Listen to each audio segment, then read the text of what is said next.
again. But it's the only way you're ever gonna learn. You look back and it's all in the past. I'm dwelling on the thoughts I cannot say to you. If I don't say to... Well, good afternoon. Welcome to NUFC Matters, and it is Matchday Live. It's words I never thought I'd be saying again. I'm usually at the game. I kind of get there. I kind of get there because the trains are off. I didn't want to go down by car, bus. Certainly didn't want to go and have 3 days down in London. So here I am, and I thought I would put an invite out to a few familiar faces to see if they fancy joining me, sitting watching it at home. And delighted to say I'm joined by George, Al-Walid, Funby, Spenny Mag, and for a brief time, the Chronicles' Charlie Bennett. Good afternoon, lads. Hello, good everybody. afternoon. Good to see you all. We don't know what is ahead, but what we do know is the team news. And Tom Dixon, as always, kindly has posted it in the chat. Pope, Trippier, Cher, Botman, Byrne, Willock, Longstaff, Guimaraes, Almiron, Wilson, and Murphy. Now, there are a few surprises in there. On the bench, Karius, Dummett, Lascelles, Lewis, Target, Joe Linton, Anderson, Fraser, and Wood, who wasn't expected to have featured today. So there we go, lads. George, starting lineup. We'll come to you first as the senior statesman. What's your take on that team today, mate?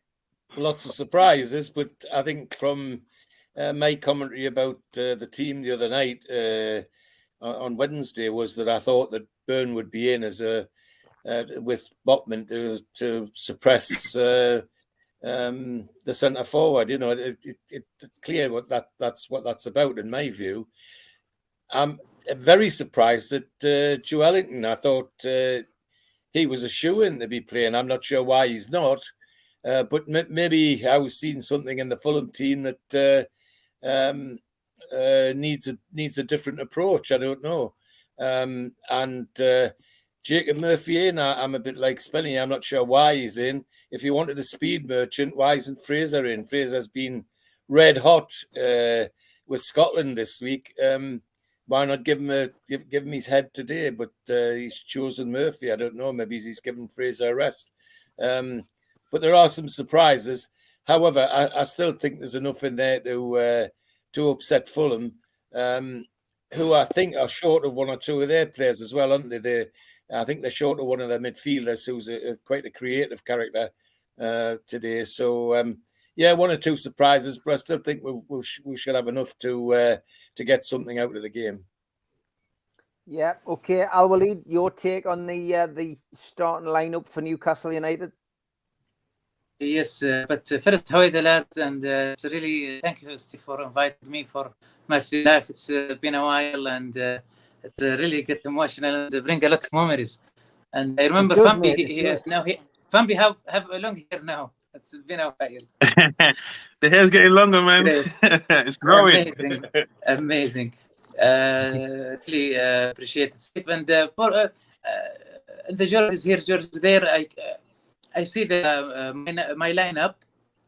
It's the same, but except two players, Linton and Fraser. I thought they will be in the starting lineup. Joe Linton is weird because he have no international games, so I assumed maybe there is, as I always read, like is a nickel. It's called a niggle or a nickel. Some kind of small injury. But Murphy is tactical. I think Murphy maybe there is some tactical plan for Eddie Howe. So I'm sure because Murphy, I know he's not that skills, but he really can play tactical way. So I think there's a reason why he played. So this is my take on it, and I think we're gonna win 1-0. Okay, Al-Walid, there's slight problems with your internet, I think, today. I'm not sure why. It sounds a little bit on and off. I don't know whether you want to maybe check your internet setting. It's you're not moving particularly quickly either. I know you're sitting in a chair, but there's definitely a problem with your internet. If you want to sort that out. I'll review it and come back. Okay, mate. Funby, good to see you, mate. Thank you for jumping on. Great. We finally got there. I've been trying to get you on for a couple of weeks. I know, man. Great to see you again, mate.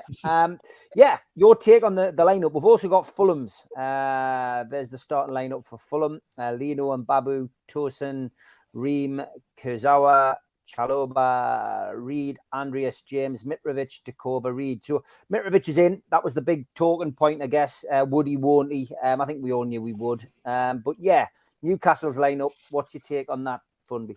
I think, like everyone else has just said, I think the big surprise is Joe Linton on the bench. That kind of takes out the muscle in the mid. Murphy, I'm not too disappointed in the sense where, I don't know, Fraser for me wasn't really offering much in the last 2 games. So I think it's interesting if, Amran goes onto the left and Murphy on the right, which is what people have been saying, because Amran hasn't got a right foot. So I don't know how they'll start that out, but the only big surprise is Joe Linton for me. I'm happy Wilson's back because we need that focal point. And Botman and Byrne at left back, I'm happy with that because that can also help kind of deal with Mitrovic. But yeah, other than that, it's just the Joe Linton omission that I'm kind of like, okay.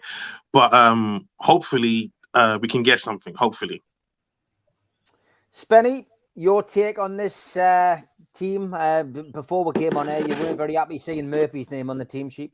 In a word, bollocks. I tell you what the hell is he playing Murphy for? And what the hell is he playing Longstaff and putting Joe Linton on the bench? Can't understand this. Unless they're injured, I do not know. But bloody hell, man. He's about the worst player we've got, Murphy. He just runs down the line and just goes to the end of the... He can't shoot on the goal. Can't score. Couldn't go past players. He tackles and that's about it. You might as well put him in right back. Full of optimism, Spenny. I love it. He's not happy. He's not happy. He's back and he's not happy about it. No, definitely not. I mean, look, my take on that is, I did call this earlier in the week that Longstaff would probably play today. I was right. And I just did feel, I've got to be honest, I'm surprised it's Joe Linton who's out. I thought he might have rested Willock and left Joe Linton in there with Longstaff. Obviously, looking at the team that Fulham have got, they've got some big lads in there. And Mitrovic, at this moment in time, is playing very well for Fulham and scoring goals. So there needs to be a deterrent. Is the one in there? Look, that back four has done remarkably well, no matter who has played at centre-half. I think that's your best back four for today's game. I think Pope will have a point to prove after the game he's played for England against Germany. I think, he got a bit of unfair criticism in that game. It was one of those games. But I genuinely think, we've got one of the best back fours in the league, bar the top 4 teams. We're a hard team to break down. The midfield's where you've got to get it right, though. There's a bit of creativity, you have to say, with Bruno in there. Willock seems to have one good game in 6 or 7. Sean Longstaff. Sean Longstaff is just a bit of an enigma. He was bruised. We all know that. He had a bad injury. It takes a long time to come back from the injury that he had. We have seen flashes of the old Sean Longstaff in games. Some sublime balls through that, people have managed to, to put in the back of the net. So I'm not too concerned. My big concern, like the rest of the lads, and I am scratching my head at Jacob Murphy playing. What I would say about that is Eddie Howe in his press conference yesterday was asked a question by Lee Ryder from the Evening Chronicle, and it was a simple one. How do the players such as Manquillo and Dummett, for example, who aren't in the squad, who aren't in the team, how do they force their way into the team? And what Eddie Howe said yesterday was, from my perspective, these players get a chance every day to impress me. And what I would say is that Eddie Howe has probably been impressed by Murphy this week. Certainly more impressed than those players who we find on the bench, and that'll be the reason that Jacob Murphy's found his way into the team. So Eddie's clearly seeing something we haven't. Callum Wilson, it's a massive, massive boost in the arm for Newcastle United. Let's just hope, and I've seen a few people saying this to him on social media over the last 48 hours, is let's just try and make this a decent run of games now. Let's not have 3 or 4 games where you bag a couple of goals and then ultimately, you're back on the injured list. Try and concentrate on, keeping fit. And, it's a big, big boost for us, as is Elliot Anderson on the bench. a lot of people may say that he should be starting ahead of Murphy, but you know, Anderson is still young. He's a player who's progressing his career at Newcastle United. He wants to do well.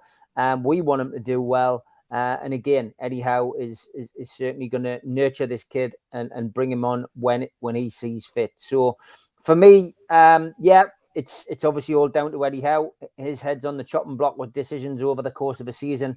I just genuinely hope that he's got this one right. It's going to be, George, I think, a game where we'll get a few goals. I agree. I mean, I think I forget what I think I said 4-1 on Wednesday night or something like that.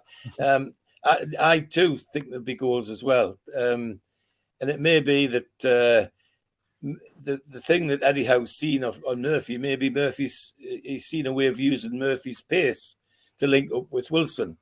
And if that's the case, then we could be in for some goals. I'd like to see, I'm not sure where he's going to play Bruno, though. I'd like to see him play Bruno slightly forward in the hope that Bruno can snatch a goal or two as well. Because last year when Bruno played slightly forward, particularly against, Southampton, for example, was one game, he was a danger in front of goal, not just in the middle of the field. So I'd like to see how he uses them. And yes, Murphy is a surprise to me, but I think when I think about that, I can see why Eddie Howe's maybe used them, largely because of his pace, I think, so he can get out alongside Wilson when necessary. Interesting shout there, Charlie, from Jules. She says that Joe Ellington and Target are both on the bench, and there were late calls due to potential injuries. Hence, that is why they aren't starting. That's according to Jordan Cronin at Newcastle World.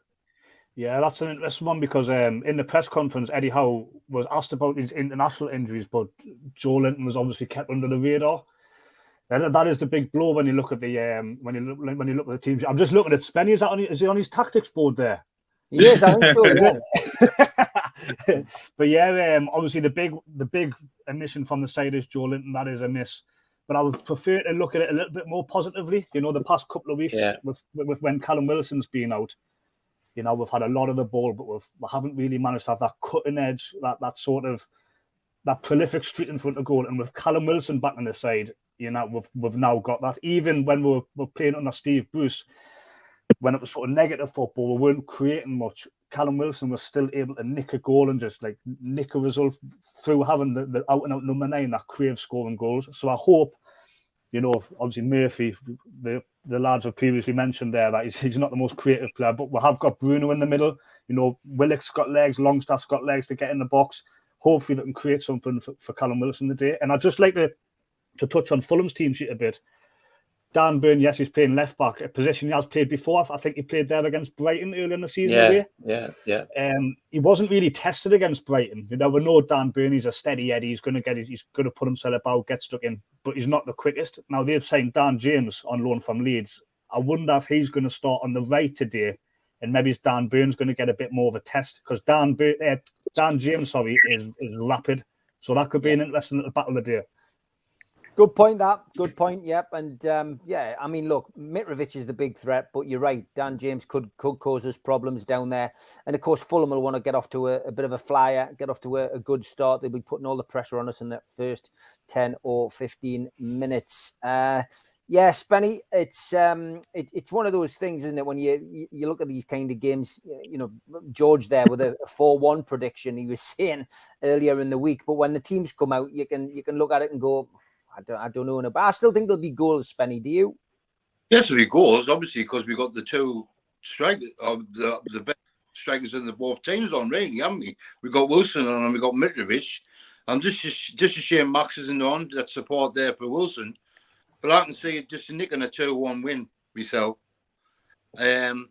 Obviously, providing if the young lad comes on, Anderson, for Murphy.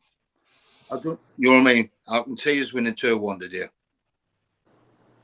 Charlie, George is 4-1, Spenny was 2-1. What was your prediction? Well, I've bet on Newcastle double chance, so like not to lose. Do you know what's interesting? pitched this question on Twitter before, and Newcastle fans didn't seem as confident. Like a lot of people were saying 2-2, 1-1. I don't think there'll be a lot of goals. I think it might be quite tight. And I think you're going to rely on either Mitrovic or Wilson getting the win.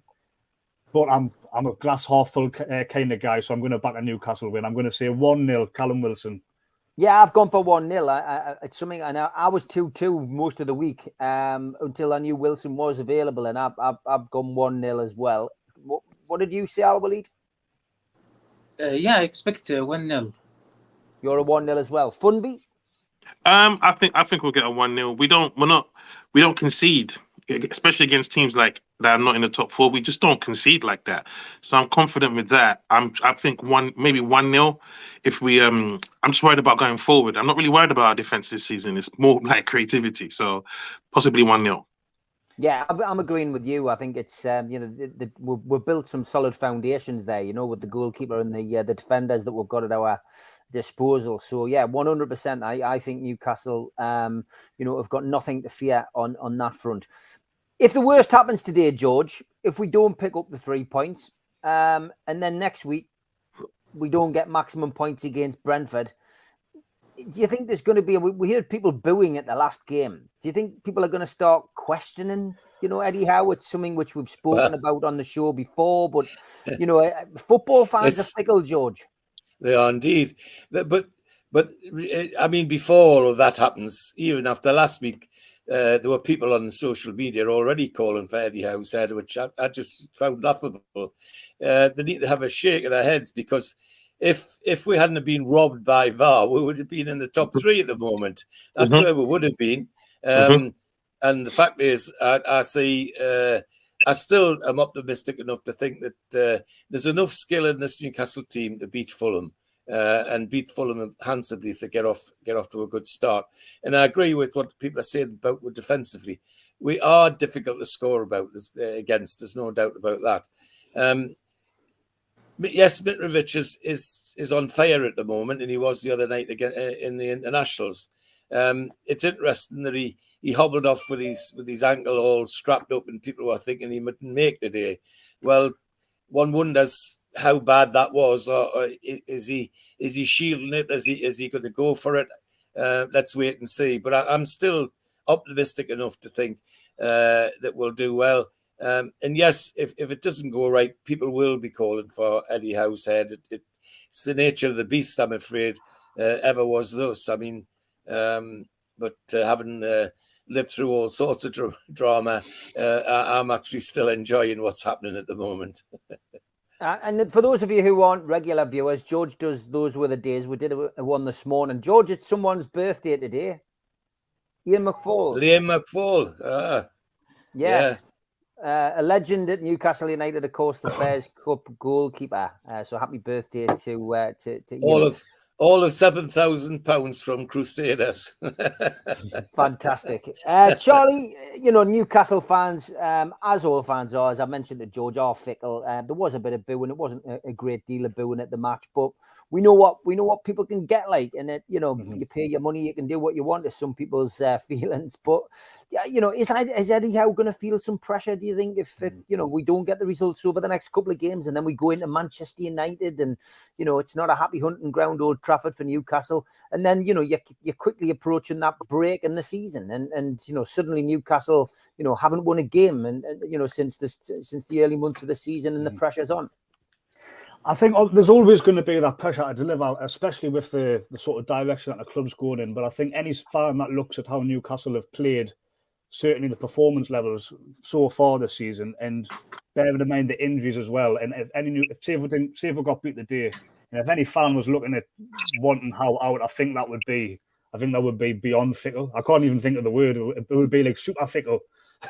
But I think when it comes, it's probably just Twitter. You know yourself, Steve. Twitter's one of them places where the vocal minority always seems to appear like the majority opinion. And I think you might get a couple calling for his head, but overall, the Newcastle fans, like the match-going fans, I don't think they'd be calling for Howe's head.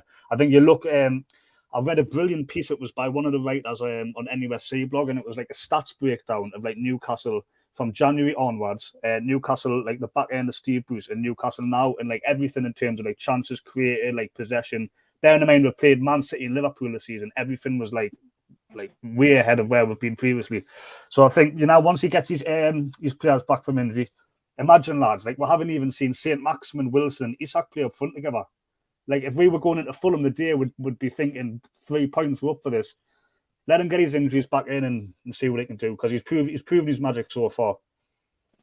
Yeah, look, he has, and we've come a long way in a short space of time. Final score in the North London derby for those who are interested: Arsenal clear winners by 3-1. Spurs down to 10 men. Me and Charlie both in agreement, though, that it definitely didn't look like a red card offence. But Arsenal by far the better team. Fantastic goal by Thomas Partey. Worth watching match of the day for that alone tonight.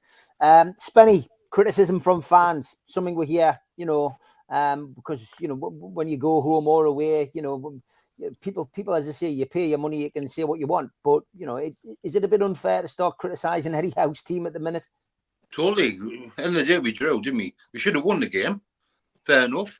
We were just unlucky. And them chances going out there, hitting them posts, we would have won that game. Easy as that. Howe's done a brilliant job. You look at the past managers when we've gone down. We've had Rafa. He went down with the team. He couldn't transfer the team. Shearer, he couldn't keep us up. We got that lad there, bottom of the league. Newcastle's never been in that position like that before Christmas, and no other team has ever gone down, like stopped up at that time at Christmas. That's an achievement as an half. It's like winning the league, if you ask me. No way Eddie Howe should be sacked or anything like that, what he's achieved and what players he's getting. Fair enough, he's got the financial resources now, yes, but you've got to back your manager and you back your team, because what team plays, fair enough, I slag off players, in my own opinion, but you never slag off the team. No, you definitely don't. Al-Walid, Eddie Howe, is he under pressure, do you think, if we don't get the results in the next couple of games? Someone says Bruce out in the chat. It's Stu. Stu's been a regular in that panel for years. I thought him really back in time. Actually, for Eddie Howe, we didn't reach to the level with the team that when someone missed for injury, we didn't, okay, it's cool. We are not worried. We have some replacement. We didn't have replacement. We depend on Wilson, Maximan, Bruno. We depend. This is key player, and if we lose them all for injuries, of course we are not gonna. We are gonna suffer. So no blame for Eddie Howe. He maybe if I will say something negative, maybe it's gonna be he always play with the best 11 until they've been injured. There no much rotation, if you can say, because he didn't have that many choices. So it's not fair to really judge him this much at the moment. Yeah, I would agree with you, mate, as well. Fumbi, what's your view on the old Eddie Howe anti-brigade? Because there is a few people already who are on his back. Do you know what? It's a case of managing your expectations. That's what my agent used to tell me all the time. Manage your expectations. And I feel like Newcastle fans feel like we have to qualify for Europe this season. We have to challenge for the FA Cup this season. We don't have to do none of those things. What I said from the beginning of the season was going into a new season knowing that we're not going to be relegated again and going for that terrible watching poor football and bad decision after bad decision was just comforting for me. We haven't had our first 11 yet. We haven't had our best team yet. All we're trying to do this season is get a basis of a good team going forward. And Eddie Howe has more than the qualifications to achieve that. So people who boo him or people who say he's under pressure, he's under no pressure. This man saved us from nothing. And he still hasn't got rid of most of Bruce's players anyway. So we're still in transition. So we have to accept the bumpy roads. It's one game at a time. You can't write for a whole season because you didn't get one result, We have 38 games to head to. And once we get there, then we can judge at the season. But for me, the entire season, no matter what results come our way, no matter how bad the team or good the team plays, Eddie Howe gets to see out the season and we can assess it then.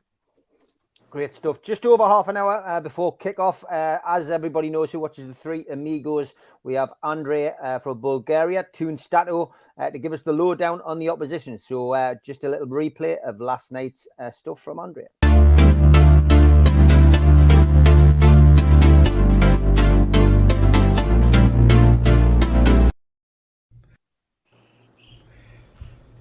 Hello, amigos. Couple of stats before football resumes on Saturday when we play Fulham away from home. We've played 28 games with Fulham in the Premier League, and surprisingly, Fulham have more wins, 12 versus 11 for Newcastle and only 5 draws. Actually, the 12 wins for Fulham is the highest that they have against any opposition in the Premier League. Another peculiar stat is that all the 5 draws are at St. James's Park. We don't have a draw in the Premier League either at Craven Cottage or at Loftus Road. Now, when it comes to Newcastle, everybody knows that we don't have a win since the first game of the season, which is the longest run under Eddie Howe that we've gone without a win. And it's the longest since November last year when we went 14 without a win. Currently it's 6 games, yes? 5 draws, 1 defeat.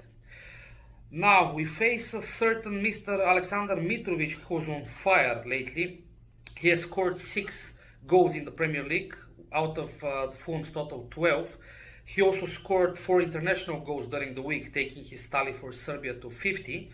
Funnily enough, so far Mitro has never scored against Newcastle and he doesn't have a win. He has 2 draws and 1 defeat back in May 2019. Now, Fulham on their own have won their last 2 home games. Newcastle have won the last 2 away games at Fulham. Newcastle doesn't have 3 away wins in a row against Fulham in their entire history. So, big game on Saturday, lads. Have fun. Great stuff as always from Andre. Always gives you a little bit of food for thought, those kind of stats. The fact that Mitro hasn't scored against Newcastle is a positive one that I took out of last night's stuff from Toon Stato. George, Mitrovic has been linked with Newcastle in the summer. A lot of people saying maybe we should have gone back in for him or Ivan Toney. I even heard young Adam Armstrong getting linked with Newcastle over the course of the summer. Should a player ever go back, George? It happens, but sadly, my experience is it doesn't work all the time, and you shouldn't have to go back. Is my humble opinion. I think if you want to make progress, you make progress with the people that you're playing with now and that you're developing. To go back, I think is a retrograde step. And people have short memories. That Mitro is where he is now because he wouldn't do what he was told for Rafa.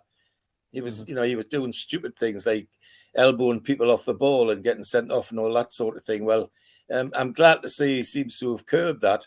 But no, I wouldn't want to go back in that direction, or even for Ivan Toney. Same issue. Ivan Toney, great lad, but when he was here, he was doing the wrong things, and that's one of the reasons he's where he is. But he seems to have, taken the kick up the backside the positive way and gone forward. But no, I'm not regretting that we didn't go for them. Yeah, sometimes it works, Charlie. Sometimes players coming back. I can think of in my time as a supporter, Mark McGee. He was poor when he was at Newcastle first time round, came back and formed a great partnership with Mickey Quinn in the season where we almost got promoted, ended up in the playoffs, and then, we're knocked out by Sunderland. And El Stapleton, took the words right out of my mouth, mate. Beardsley, of course, he was brilliant. He was great. Yeah, Nobby Solano, another one. The difference with those two is they came back. They were both great first time round and great the second time round. But, I think sometimes it's these players who haven't played as well and then come back. Mitrovic and Toney. Toney never got a chance at Newcastle. No. I'll be very surprised if Rafa Benitez even knew who Ivan Toney was. but Mitrovic, 100%. He blotted his copybook with Rafa and there was no way back. And that was why he found him on the exit door. Would you have taken Ivan Toney or Mitrovic back in the summer? Well, I took a lot of flack when Fulham were promoted because I wrote an opinion piece for the Chronicle saying like selling Mitrovic was a mistake. It's come back to haunt Newcastle and like some of the international stats as well. I mean, you look at him for Serbia and he's scored 50 international goals for Serbia and then like a better rate than like what Cristiano Ronaldo has for Portugal and Messi has for Argentina. I wrote another piece the other day on Mitrovic. Since he left in 2017, since he left Newcastle, he scored 89 goals in his career for Fulham. That just their league goals, not including international goals. I'll read you out the next thing. This is every striker who's playing for Newcastle. So obviously you've got to bear in mind Mitrovic was playing in the Championship, and some of these were playing in the Championship as well. So Mitrovic scored 89 goals since leaving Newcastle. The next highest is actually Joselu with 45, the most of his coming in Spain. Callum Wilson, 44. Chris Wood, 41. Dwight Gale, 28, but 23 of those were for West Brom when we loaned them out in the Championship. So Dwight Gale's only scored 5 goals for Newcastle since Mitrovic was shipped out. Jose Perez has scored 22. Yoshinori Muto, remember him? Signed him. They signed him the summer was sold Mitrovic. He's only scored 8 goals since leaving. Andy Carroll, 6. So I think if you look in that context, you've got to remember at the time when we sold Mitrovic, I think our strikers were Joselu, Muto, Dwight Gale, and then I think the season after we got Rondon on loan. If you're looking at the squads now, I mean, you'd take Mitrovic in a heartbeat over Chris Wood, wouldn't you? Imagine if Mitrovic was the player on the bench to come on instead of Chris Wood. I mean, yeah, so I don't know how to spell it out, you lads, but I think, it was a mistake selling Mitrovic, in my opinion. I tell you what, it's all about opinions. I remember you writing that article. I remember the criticism you got, but it's all about opinions, and when you can back them up with stats, Charlie, that is quite impressive. Spenny, go on, Charlie. No, go on. I just wanted to add, part of the reason why he was sold, because he was loved by. I see he was polarizing, but those who loved him for that. I think 10 seconds into his debut, we got a yellow card on. I think he snapped Matt Target, who was playing for Southampton. The week later, he got sent off against Arsenal. And then that celebration against Sunderland. So that sort of fiery spirit that he has, he's always going to have that. And that's what sort of why a lot of Newcastle fans loved him. But at the same time, it was almost like a double-edged sword with Rafa, because Rafa just, Rafa didn't really want to tame him. He was a liability for Rafa, and Rafa wanted somebody that he could trust. I think half of it as well was that Newcastle fans were at such a low ebb and had nothing to sing about. They just loved him because they could sing Meat Rose on Fire every week. Yeah, definitely. Yeah. Spenny, would you have taken Meat Rose or Ivan Toney back? No, because Mitchell was liability. That's why he was sold. Because he was sent off, or either he couldn't. He was fouling people all the time. But Toney, he didn't do it at Newcastle. He had a problem, and he wasn't in the frame of mind for Newcastle when he was sold. Maybe yes, Toney come back, but not Mitrovic. No, he couldn't take the pressure of the crowd at Newcastle. That's why he was sold.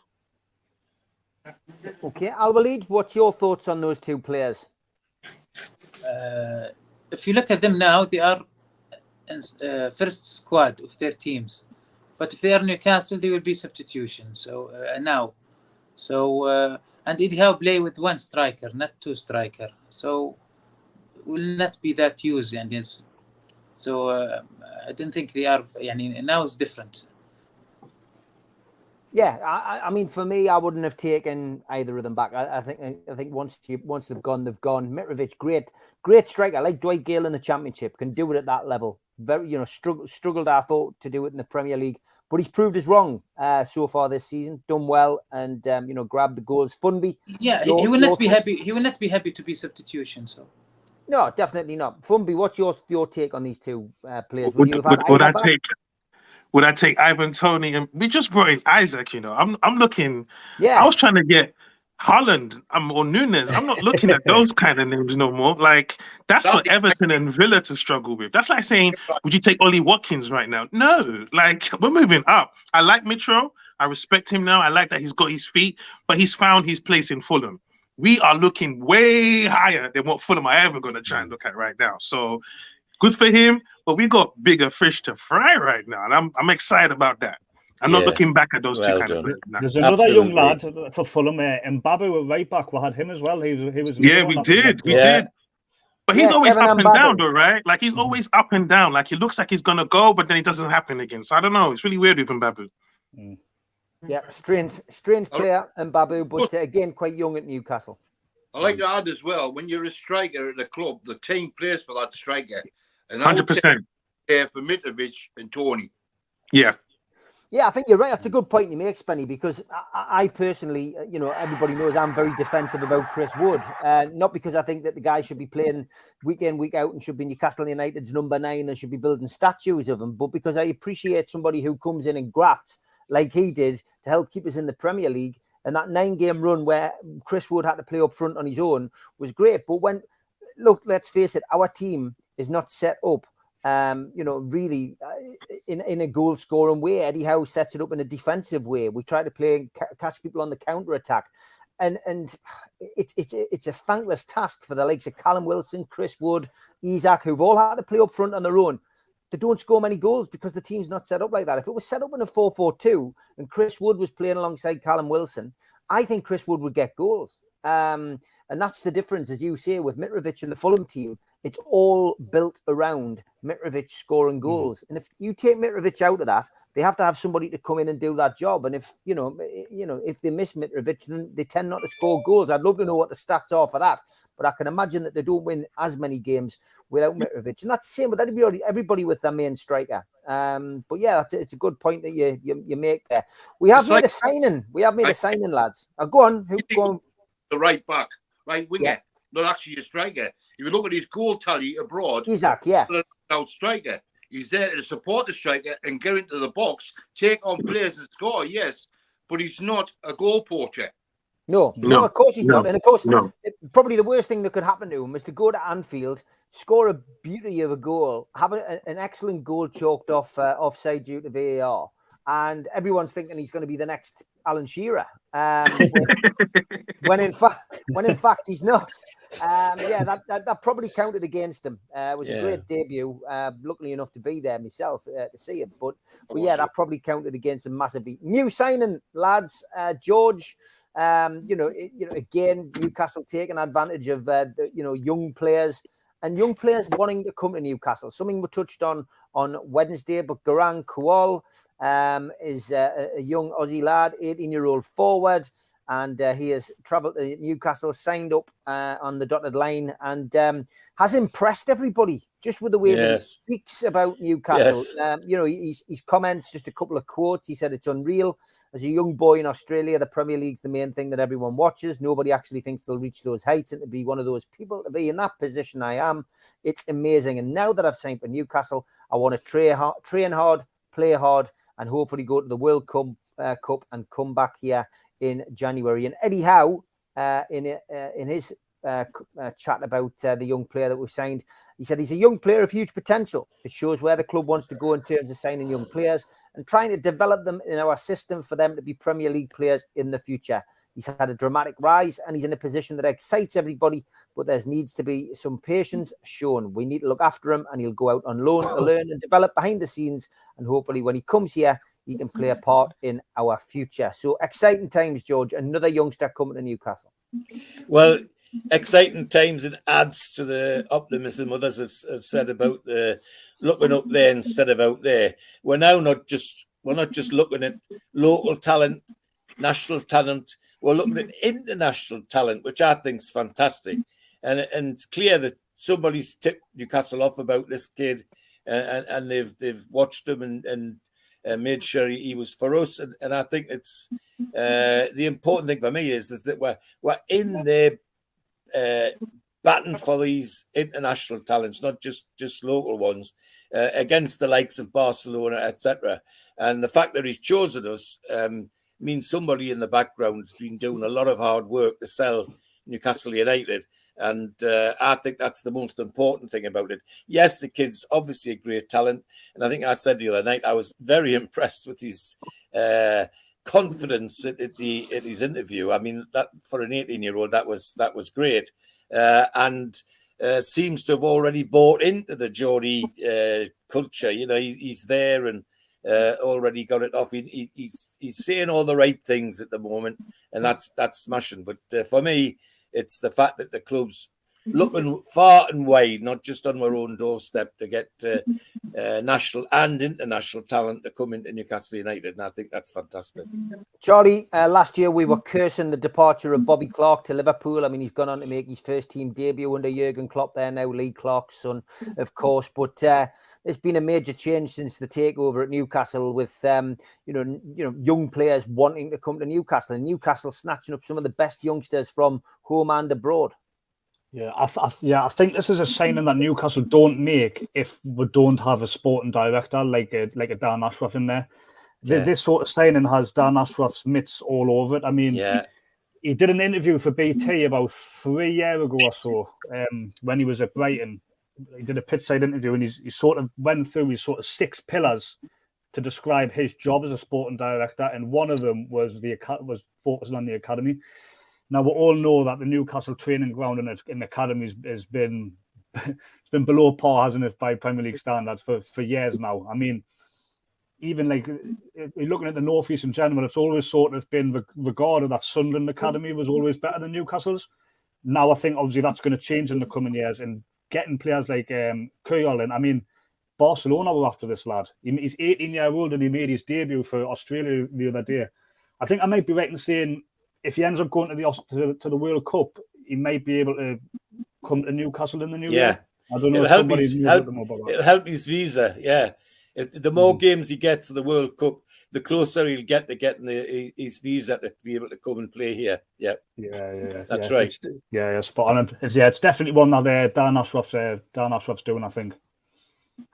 Yeah, great stuff, Spenny, to bring another youngster into the club.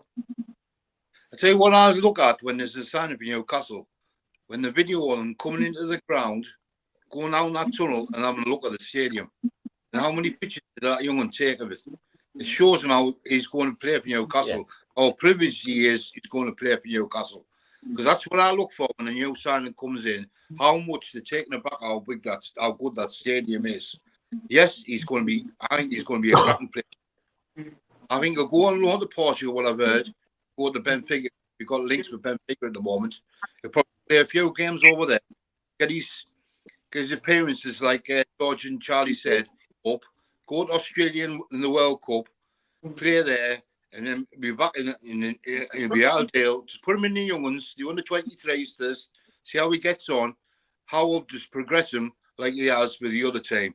I think he'll be there for next season for me. Okay, Al Walid, another young player coming to Newcastle. And a lot of people were interested in this young guy, but he's chosen St James's Park and Eddie Howe. Yeah, because he's a smart player. He knows that he will be in the first page very soon, and he will have a bright future. So he's smart, and I think his agent, of course, he's smart. Yeah, and it must be something, Al Walid, about Eddie Howe when these players meet Eddie Howe. They must be impressed with what he's got to say. They're obviously going to be impressed with the facilities, St James's Park. They're going to be impressed with the history of Newcastle United. They're going to be impressed with the fan base and how the fan base, perform, I guess, each home game. But most importantly, Eddie Howe, the manager, the person they have to work for, he needs to impress them. And it's clear that whatever Eddie Howe says to the young players, it makes a difference. He's regarding the player, he's obviously, according to his statement, he really would like to play in Premier League. So, of course, he watched Newcastle and hear about the new takeover. And the thing about Newcastle management by Eddie Howe and Ashworth, the thing I really like, they move quickly if they find the right one to bring. They move very quickly. So this is good. So I'm sure he's amazing. Yeah, Funby, as Derek says, he's a very attacking-minded player and is full of confidence. I did hear Eddie Howe as well say that the kid can score goals. He's clearly had him on the training pitch already, and he says he's a hell of a finisher. Yeah, it was such a quick signing. Like, no one saw it coming. I just saw him at the tunnel. I was like, we signed him already. I thought it was just a rumor. But yeah, it looks like a great, future prospect. And I feel like it's really weird because we've got so many attacking players now. It's like, oh my God, how are they all going to fit? But he's still quite young. And if he gets the right loan move and then he can develop and come back into the first team, I'm excited to see what he can do. I don't think Australia have that much strength and depth up front, do they? They can surely just... Remember when Wilco got picked for the World Cup just because whatever. I mean, maybe we could do that for him as well. Just give him a little, a little tour of the World Cup and see how he gets on. But yeah, I'm really looking forward to seeing how he develops in Newcastle. It's a good thing right now. Like, we're signing players mid-season. We'd have to wait till like the last day of the transfer window to get a player in. So yeah, this is nice.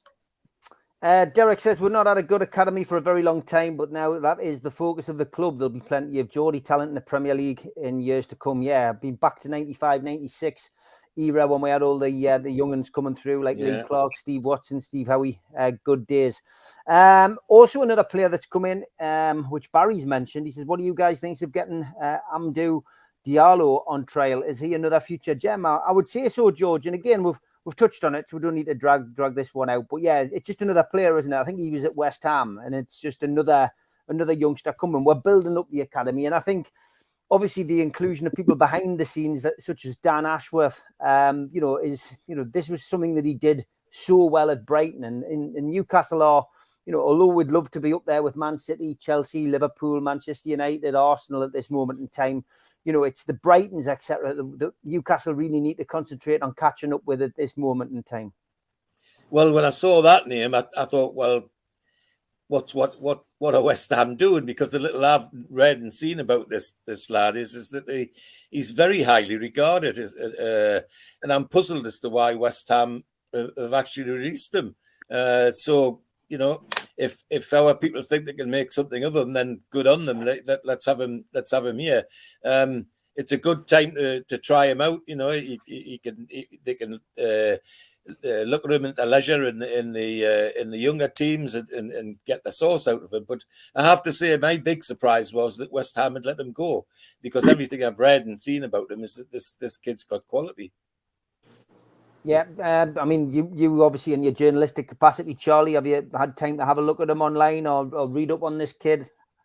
I'd love to absolutely blag it, Steve, but no, I haven't. I don't know too much about him. But honesty is the best policy. 100%. Yeah. I like to say, like, coming back before when you were talking about the negativity that like a small minority of Newcastle fans, like regards to Eddie Howe. I think you look at the club now and how it's operating with a sporting director in Dan Ashworth. We've got a CEO in Darren Eales. We've got Eddie Howe, who is relentless on the training ground. He said his biggest passion is coaching players and improving them on the training ground.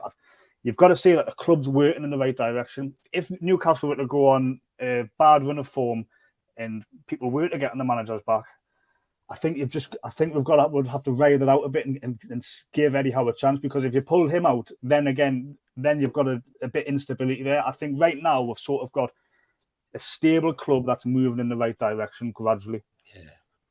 Yeah, I would agree with you, Spenny. It's just good to see young players coming to Newcastle. That's the bottom line. Yeah, I'm all just breaking through. That's all big clubs do is. We should do. We have been living in the past that long, the last 10 years.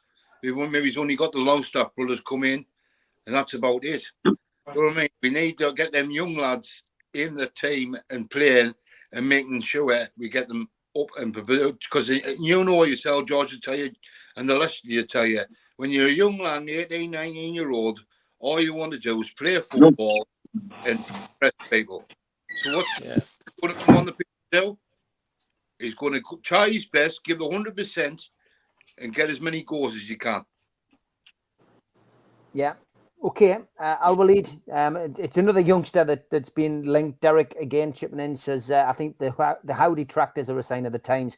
That's 95% of the fan base support Eddie Howe. I would say that's true, isn't it, Al-Walid? There's a hell of a lot of support for Eddie Howe. Of course, this is impressive. We don't have just the manager, just the big names, and they will cost a fortune. You can't pick a whole team with the famous and already high price on them. We learned in the transfer market how you have to pay double sometimes, more than it should be. So it's good to have those talents who have a future, and you can add them as well. More players from the class A players, so there will be a good combination, and it's really, there is a treasure of talents around the world, so it's good that they are looking to that and they're making signing. This is really impressive. Yeah, Fumby. Any thoughts on the other lad who we've been linked with? It's it's another name. Really, not many of us know a great deal about him, but obviously, he again sought after West Ham, had him on their books, and seemed to have let him go. Well, I'm just watching highlights of him on YouTube now, and it tells just a talent. It's a talent right now, and we're just looking at stocking players and seeing what we can get out of him, and if he's available, I like the idea of it. We're proactive because you can't just be buying 23, 45, 67 million players every single season. So it's nice to try and find gems where you can find them. So I'll be interested to see how this develops. Yeah, Fumby, the one to be wary of there though is that us six on this podcast now, we could look like 1970s Brazil on YouTube. I definitely couldn't. Mate. I definitely could. Chelsea last year with football. It was training with Chelsea, and Chelsea nearly took him on as well. He's playing with. He was training with touchdown now.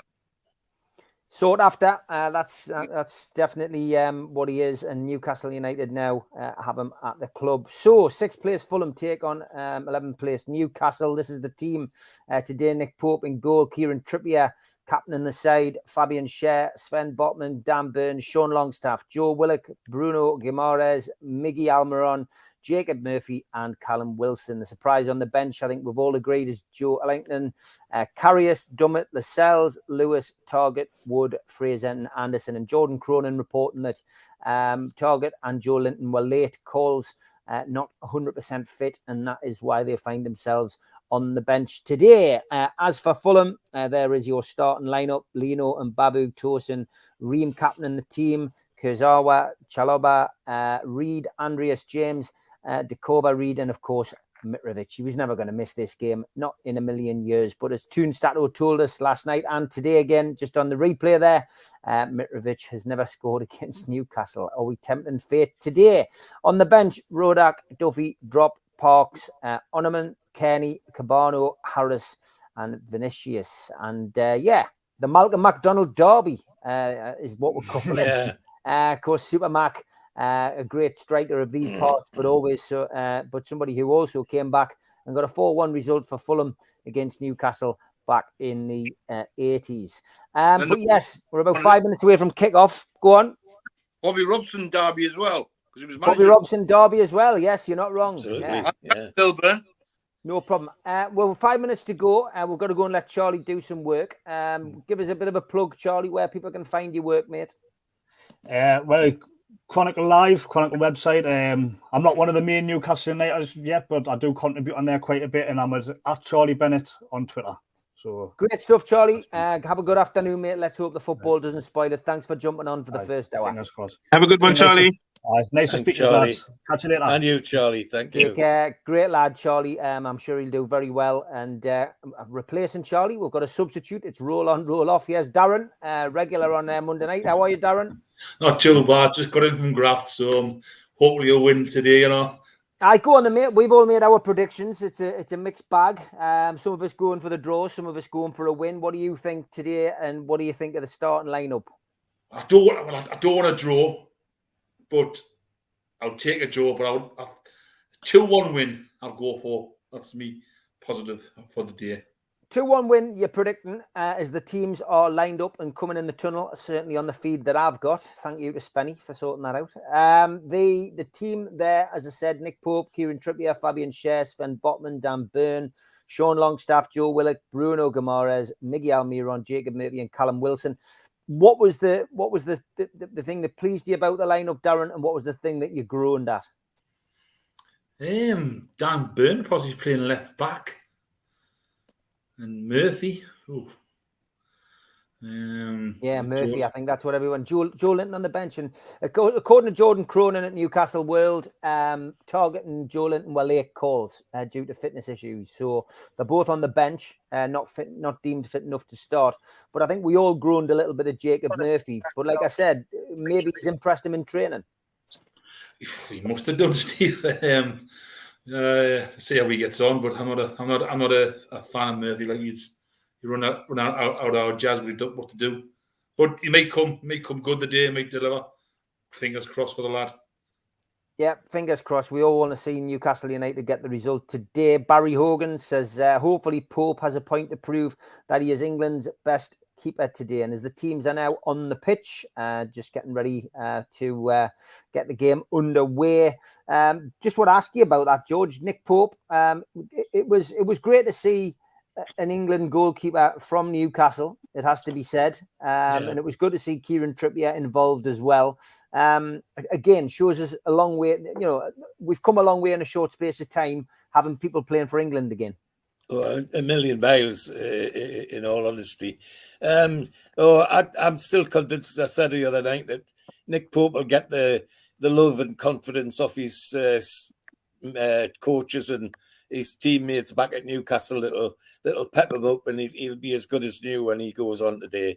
I think that is a blip, and it's not an unusual for goalkeepers.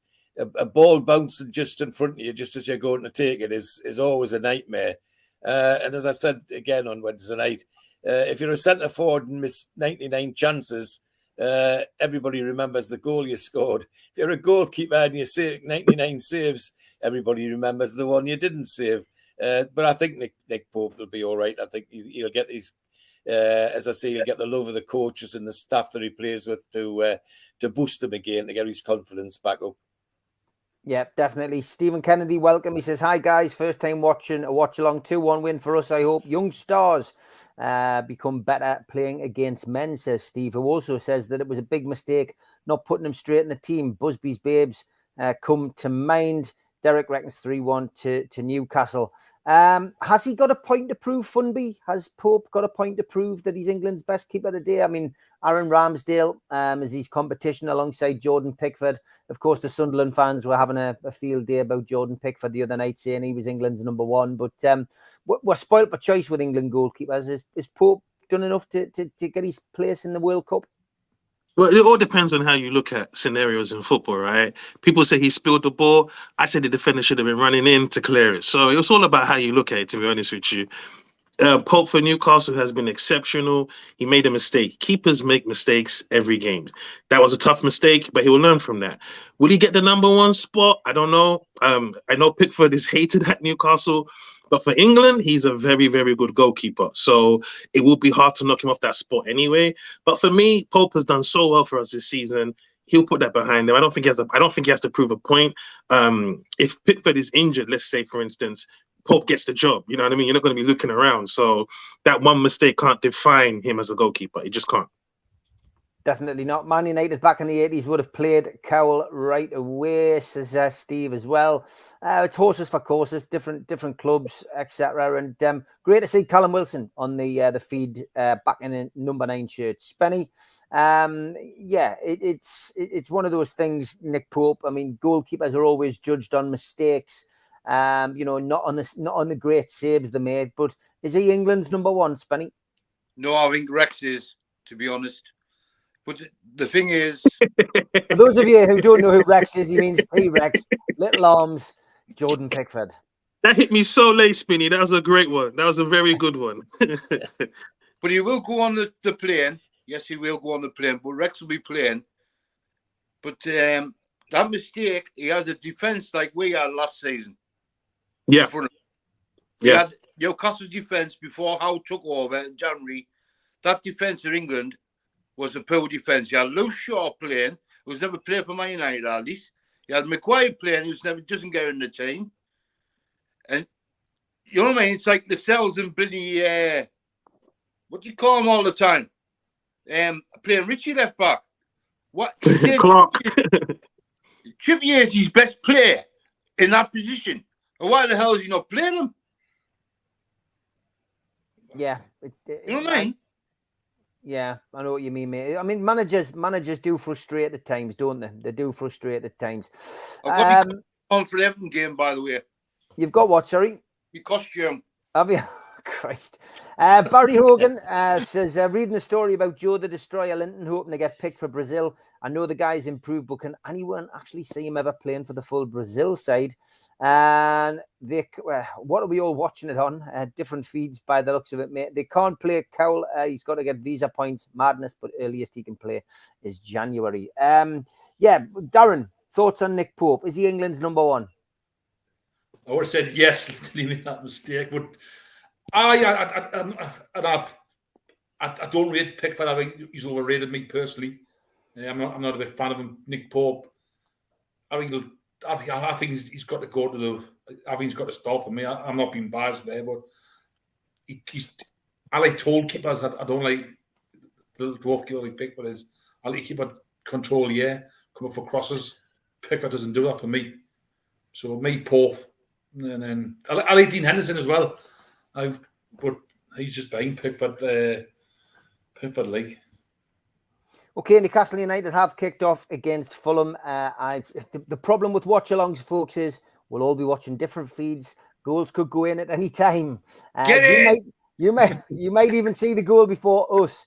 Al-Walid, from a neutral's point of view, best goalkeeper for England, is it Nick Pope? Is it Jordan Pickford? Is it Aaron Ramsdale?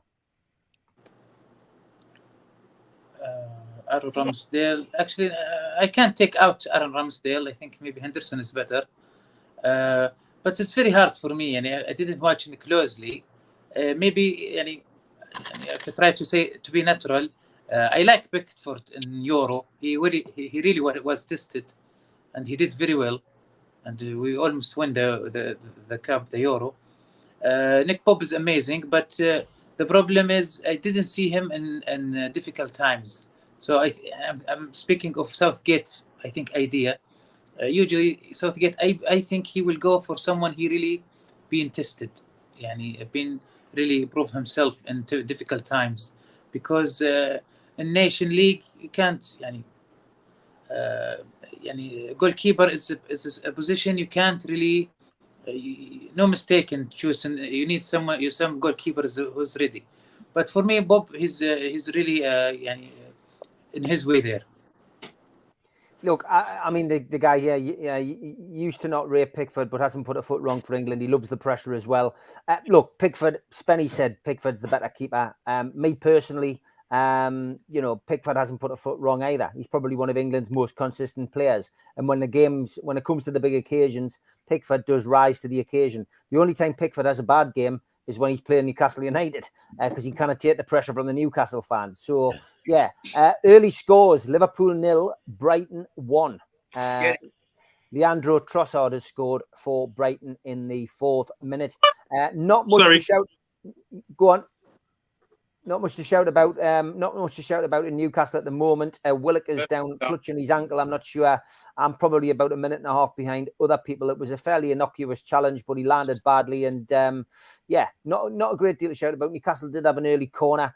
Didn't do a great deal from it. And I'm going to start with that, George, with regards to two Newcastle set pieces. We've got some really good people. We've got some really good players in the team. But let's pick out Kieran Trippier. A man who can hit a ball over the wall, score great goals. Newcastle, for me, don't do enough from corners, George. We've got got a team of 6-footers.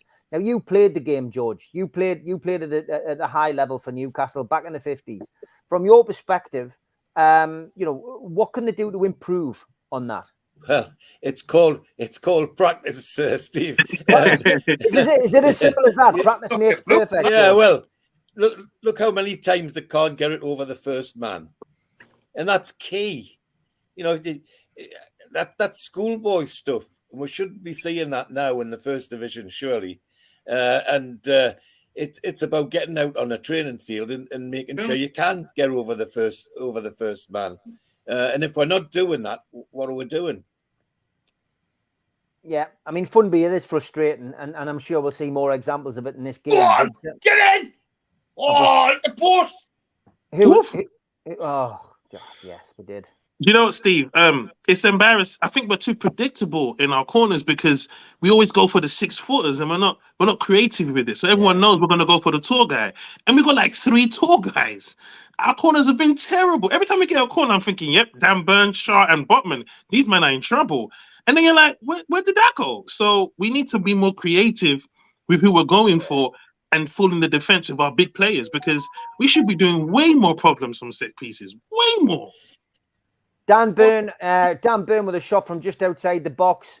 The keeper parried it straight into the path of Wilson. Wilson with an instinctive shot, and it trickled against the post. And as I'm speaking, another bad foul. I didn't see which Fulham player committed it. Trippier's up in arms, as is Fabian Schär with the referee. Could be a card here. We're waiting to see exactly what happens, and I'm waiting to see which player it is rolling around on the ground. But it's a yellow card for Chalobah, yeah. So just watching the replay again. Because there's a penalty last season, cheat. Oh, it was Longstaff. Checking the red card. Longstaff, it's above the ankle. That's a horrendous challenge. Checking for red But if card. the Tottenham one, if that was the Tottenham one today, that's out. He's got to march. Oh, get in there. Come on, he's off. He's off. He's off. 70%. Yes, it's a red card. It's got to be a red card. Fucking it. My stream is dead. Mine's paused. To find me another stream. Not on that much. That's a terrible challenge. And Longstaff is, we've talked about Longstaff's injury problems over the course of the last few years. You can do without that kind of thing. Getting in on the stream, I'm watching as well, getting a nice view of the VAR guys sitting there with their tea and deciding whose weekend they're going to ruin. Casually. What we're going to do. But yeah, has he gone? Has it been a red card? Is he going to the TV screen, or have we carried on? That's off there. Has he gone to is he going to the screen? It's going to the screen now, mate. Right. Okay. So we're all on the same feed then in that case. I'm not. I'm going to go link. Red card. It's got a red card. Yes, that's one good thing. When you go to the screen, very rarely does this turn against the team. Unless it's Newcastle, of course. Yeah, exactly. But he's got to see that as a red card. Surely to God. It's enough. It's off. That's very early to get a red card, especially for a centre right back, right? I'm not being funny, but that's ludicrous. And we don't need VAR for that. What was he watching if he wasn't watching that? Yeah. Precisely, Steve. Yeah. You rely on VAR all the time. They're too scared to give a decision whether you should. Give the red. It's a red card for Chalobah. Get off, man. Get in there and show it. 8 minutes, coming up to 8 minutes into the game, and Fulham are down to 10 men. Is he Chalobah the one who was in Chelsea? Yes, the guy who cost us a penalty last season and they didn't give it. Justice, eh? Yeah, that's justice. And Fulham down to 10 men, and that makes their job a bit harder. And that's a horrendous challenge. I don't care. They're really targeting the defense midfielders. We've been too busy focusing on whether this was a red card or not. We still don't know whether Longstaff's open, able to continue the game. Sure, he's up. Focusing on Chalobah going off. Fulham's manager Silva not very happy, but c'est la vie. That's the way it is. And Newcastle with a free kick, and Sean Longstaff back on his feet and ready to play. Trippier is over the ball with the free kick, ready to take it. And Newcastle, what can they make of this? Can they take advantage of this now? Awful free kick. And just as we've been talking about, we can't beat the first man, Darren. We can't beat the first man. Corners, free kicks. It's something we need to improve on, Darren, for me. Oh, definitely today against Palace. How many do we have? Corners was nothing creativity. We need to do something, think of something new out of the box, create something. It's just frustrating. Your job to beat the first man. My feeling is, Darren, it's just, and it's like George says, practice makes perfect. So surely if we can see that corners on great, free kicks on great, we seem to have a lack of ideas, then surely that's something that Eddie Howe should be looking at. Yes, and like he's out like Trippier and all that, and the old players have said, he's perfectionist what he does on set pieces. If they don't do something, it does a drill till they do it.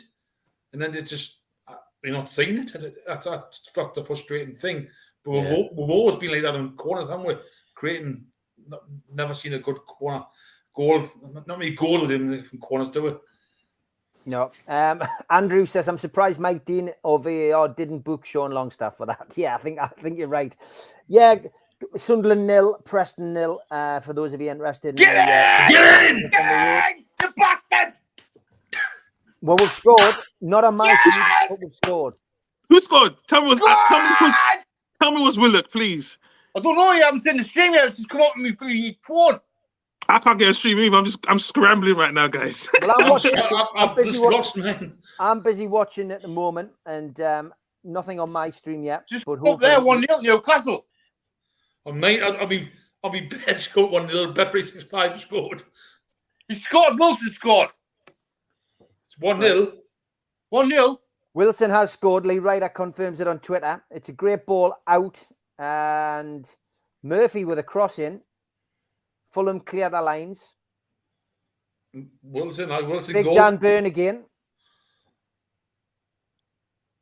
And then it's Willock. Get up there. Willock squared the ball across. Was it Willock? Ball in. I said, please tell me it's Willock. And it was Wilson who scored. Great ball in. Wilson tap in at the front post. And that was a great goal. Newcastle go 1-0 up. And 2,300 Geordies who've made the trip down under difficult circumstances, has to be said, get a goal that they deserve. Fulham's manager is not very happy. He is going mad on the sidelines. He should fine Chalobah 2 weeks' wages then. He clearly thinks there's been an issue in the lead up to the goal. And I quite honestly say I can't see what on earth he's going mad about. But it was a great ball in by Trippier. Willock with a header down. And Wilson at the back post with an easy tap in. Newcastle United take the lead at Craven Cottage. And it is 1-0. Callum Wilson, our talisman, the man with a golden touch, has managed to get a goal on his return to the first team. And that is great. That makes up for his early miss before as well, when he hit the post with a rather instinctive shot, which came back off the post. Great ball in again, just slow motion here. Trippier, right foot ball in. Willock at the back post, nodded down into the ground. Ball bounces back up. And Callum Wilson with the easiest of touches off his right foot into the back of the net. 1-0 Newcastle. There is a check now, though, for a possible offside. Nah, he's not. Oh, my God. He's onside. I've lost my link. Lee Chance offside. VAR are checking this. Now, looking at the picture that I've got on my screen, there is no offside. No and offside. I don't know who on earth they are looking at. I do not know who they are looking at, because I think it's fine. Wilson we're kind of behind. Wilson is behind Almiron here. And Willock. It's a goal. It's a goal. It's definitely a goal. Yeah. It's definitely a goal. They just tweeted it's a goal. Mike Dean sitting. He looks like Emperor Ming. He's sitting there. Come on. Controller of the galaxy, controller of everyone's dreams. Come on. Crystal Palace 1, Chelsea 0. Wow. I was just about to say that, guys. That's a goal. That's a goal. Those people watching on Twitter will probably know earlier than us are listening to the radio. Referee has got his fingers up for some reason. He's saying definitely a goal. Definitely a goal. Definitely a goal. I've been disallowed because those people. It's a goal. It's a goal. Newcastle United are 1-0 up. Callum Wilson has to do a rather meek and mild celebration again, just to confirm that. But yeah, Newcastle United 1-0 up. And that's a great start for Newcastle. They're down to 10 men. And this VAR drives me up the wall. Absolutely. Absolutely. Isn't he checking no one was offside? Well, yeah, precisely. But surely, if the linesman's or the referee's suspicious about offside, fine. But if nobody's flagging it up, what the hell are they checking it for? And it kills the game. You know, the supporters and the players get the joy of the goal for 10 seconds. 10 seconds. What I'd like to do, George, sorry to interrupt you, is if you can pick up your rattle. Would you do it? Are you ready, George? Ready. Great stuff, George. 1-0 Newcastle. Then the day when there was Newcastle, right? The other game, the VAR didn't get interfered with the referee's decision. Why have they interfered there? when the referee said it's a goal. Goodness knows. Goodness knows. You know But what they I mean? want to, man. They need to. I mean, Yeah. that's you see, that's the problem. It's supposed to help. And in that instance, it's actually bloody hindering as far as I'm concerned. Yeah. It takes away all that joy of the goal, all the for the fans, for the players, and all the things that go with it. And then you're back to start it again, even if it's giving you away. It's just not right. Just not right. Fair enough. 2-0 to Brighton, by the way. Fair enough if it's over there, the goal line, and you're not sure the ball goes over the goal line, then have VAR showing it. Not things like that. Well, I think the goal line thing's settled, isn't it? I mean, that seems to work quite well, and I've got no problem with that because that's a positive thing. We're looking for goals, but a lot of these things are negative. Yeah, the negative things. They're trying to take away goals, which I think's terribly negative for football. Newcastle on the offensive here. Obviously, Murphy again certainly has lifted his game today. And Liverpool, little Brighton too. Yeah, a bit sorry for poor John Allen Risa, who's a Liverpool fan in our chat. Trossard has scored again for Brighton. He says, Liverpool fan here, I've got the tune to win today. Just wait until Howe gets some coin to spend. He's doing an unreal job. Couple of class players you've got already. Thanks, mate. And commiserations to you lads getting beat 2-0 off Brighton at the moment. But as we know, football is football can change. It's great to see, though, isn't it? These other teams do tend to. Coventry 1, Middlesbrough 0. Middlesbrough not having the greatest of starts, it has to be said, this season either. Newcastle still pressing again. That ball looked as if it was overhit, but we managed to save it. Willock managed to save it. Newcastle's got another corner. Let's stay with the action and see where Newcastle get with this. We've been talking about set pieces and whether Newcastle can start to take advantage of the height that they've got in the team now. Let's see whether they can do it. Everyone's worried about Eddie Howe. We should be worried about Klopp. Yeah, I mean, he hasn't had the best of starts, Funby. And I love it. Point ahead. Trippier with a corner. Out swinger. Cleared easily again by the Fulham rear guard. Only as far as Bruno. Trippier again with the ball in. Again, doesn't beat the first man. Ricochets off Mitrovic and Fulham clear. Ball's out for a throw-in. So, yeah, Newcastle 1-0 up. It's a great start by Newcastle. Got to hope now that we can push and, get a second goal. You need to kill it off, George, don't we? We need to get a second goal. Definitely, yes.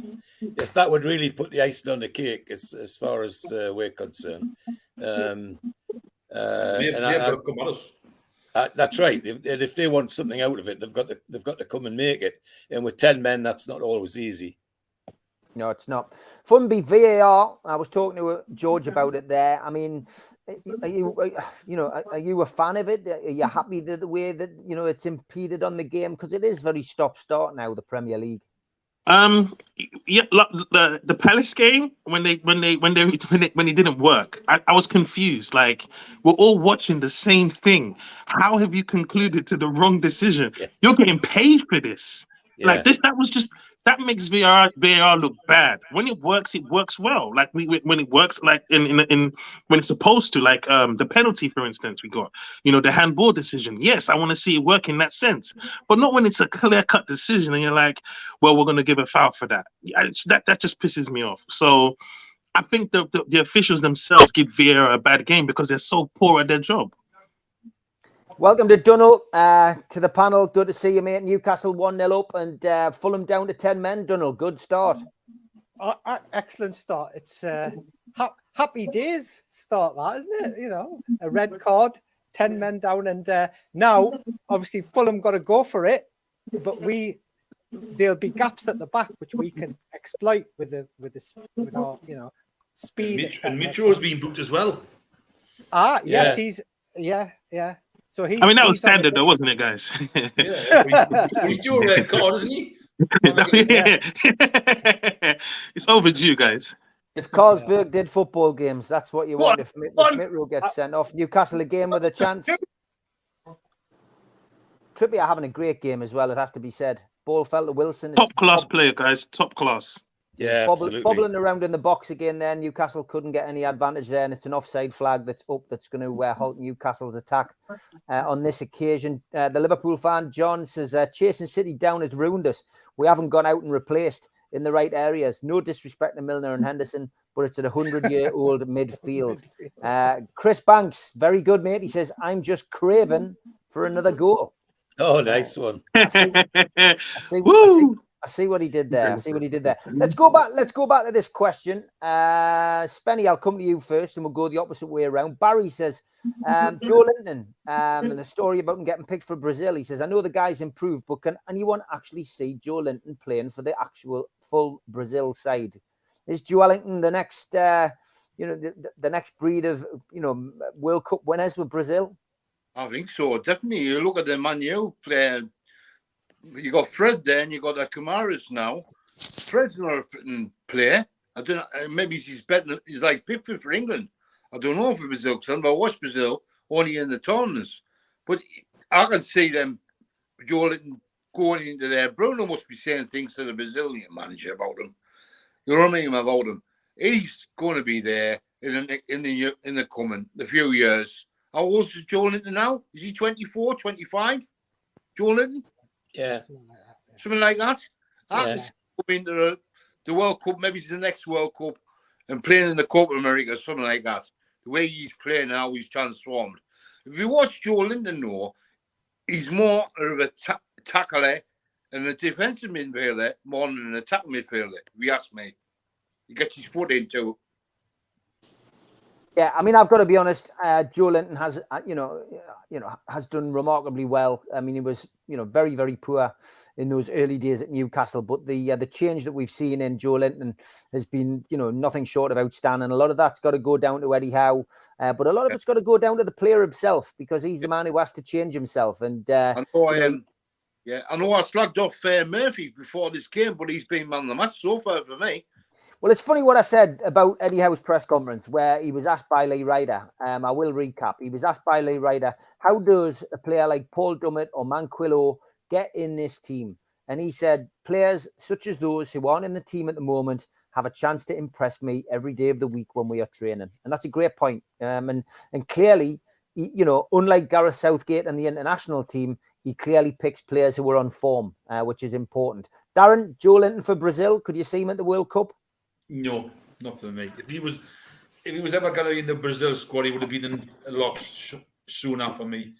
He's definitely changed 100%, but I can't see him getting in for me. Me personally, I can't see him. I would like him for him as a player, what he's done, how he's turned his career around, what he's done, but I can't see it. I hope I'm wrong, but me personally, I can't.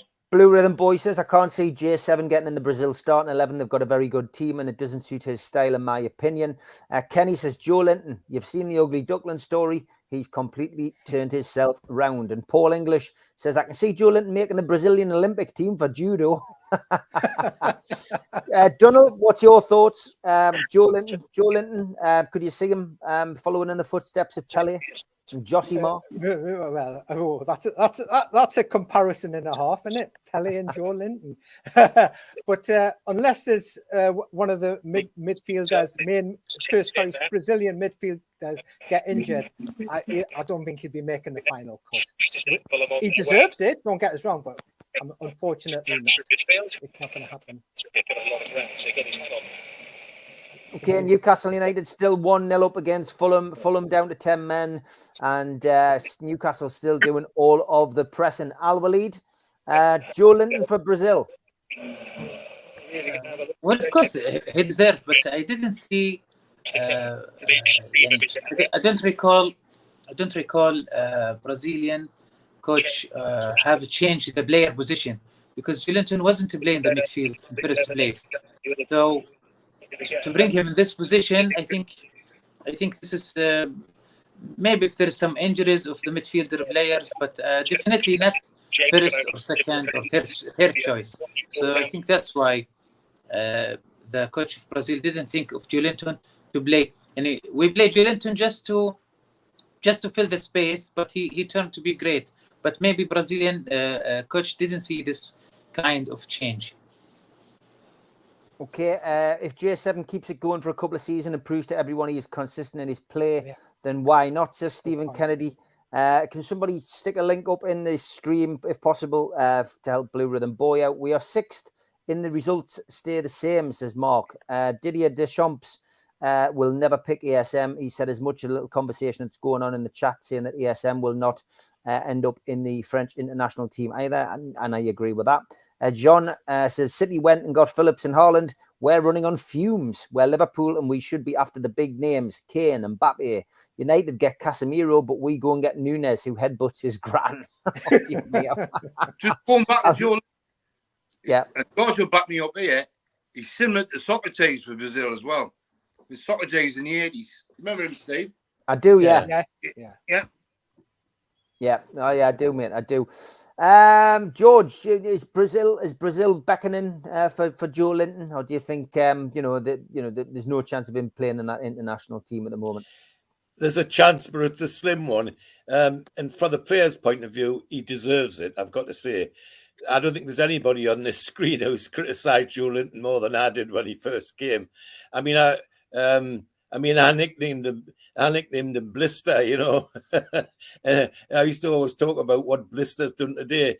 Some games he never got a sweat on, he never got his shirt dirty. And all of a sudden, he's doing everything, and he's not just doing everything, but he's doing it well. For those that don't realise why I called him Blister, a blister's what you get when somebody's done all the work and all the work's done, and then suddenly the blister comes along. And that's what he was like to me. Everybody was doing things, but he wasn't. Now that's different, quite different. And he's doing it at a good tempo and at a good class as well. The biggest problem I think he's got is Brazil's depth in quality across the board. They have a fantastic squad to pick from, and that's his biggest problem, is breaking into the squad initially, which is important. But in terms of the work he's done, and you were right to say that, Steve, it's the work he's done as well. He deserves the chance. Yeah, he definitely does. Another great bit of play by Willock. Fed the ball into Wilson, who did a lot of hard work himself there, managed with his back to goal to turn and get a shot off, and it just went wide of the upright. Newcastle still winning 1-0, 27 minutes on the clock. And win probability percentages, 86% for Newcastle, 3% for Fulham, and 11% the draw. Bizarre stats that some things put up on these live feeds. But David Cook says 75% possession away from home is soon going. Barry says Socrates could curl a ball on the sixpence, though he was really skillful. Joe Linton has none of that. He's an old-style English destroyer. I always thought he grafted, just struggled to get any joy up front, says Blue Rhythm Boy. And Steve Middlemas, good afternoon. He says Joe Linton might make the Brazil squad, but they've got quality players all over. Mark also says that Wilson could be on a hat trick already. He should be, mate. Yeah, I mean, he's hit the bar, hit the post, I should say. Curl one just wide and obviously scored the goal. Funby, do you see Joe Linton making it into the Brazilian international team? Not for the World Cup, no. I love Joe Linton. I love the improvement. I love the attitude. He just doesn't fit their team. Like, not right now. Not at this key point in the year where they're going to a World Cup tournament. He just can't. They've just got so much depth in that team. But it's all good. It doesn't doesn't put a mark on his career as a footballer. He's going to be a Newcastle hero, and he will be a great player for us. So his time may come. Who knows? But I don't see him getting to the same as ASM. They've just got too much. Although they're not playing as well, but I don't think Deschamps would like an ASM type player. So right now, they're good, and I'll be happy. They get that rest. They've both got little hamstring injuries. They can put their feet up during that period and enjoy the World Cup and come back firing for Newcastle. So yeah. Interesting one, lads, in the press conference. Again, George, I'll start with you on this one. Eddie Howe asked the question, if there was a managerial vacancy in England, would you take it? And he came back with a fairly honest answer. He prefers club football, but he said never say never, but not at this moment in time. A very common sense, polite answer from a man, which you'd expect from Eddie Howe. He's not going to, any manager worth their salt's not going to burn bridges before it all happens. But on the other hand, he's declared that he's got this project at Newcastle and he wants to take it forward, and that's what's important to him at the moment. So a very honest and straightforward answer, but leaving the door open, as you say never. But I think I'd be very surprised if he ended up being managing England, because I think he's a club manager, and Eddie is the sort of man who needs day-to-day contact with players, not once a month, once every 2 months or whatever. He needs day-to-day contact to be managing the players. Fumby, anyhow for England, is that really something that you could see happening? I mean, you know, anyone who comes through the ranks as a British manager is always going to get linked with a job. I mean, we've got Potter at Chelsea, of course, who, you know, again, somebody who would probably fit the remit. We always seem to go for, you know, the steady, straight-laced types, people who don't rock the boat. I think the only exception I can think of in my time is probably Terry Venables. But yeah, I mean, is Howe made for England at some point?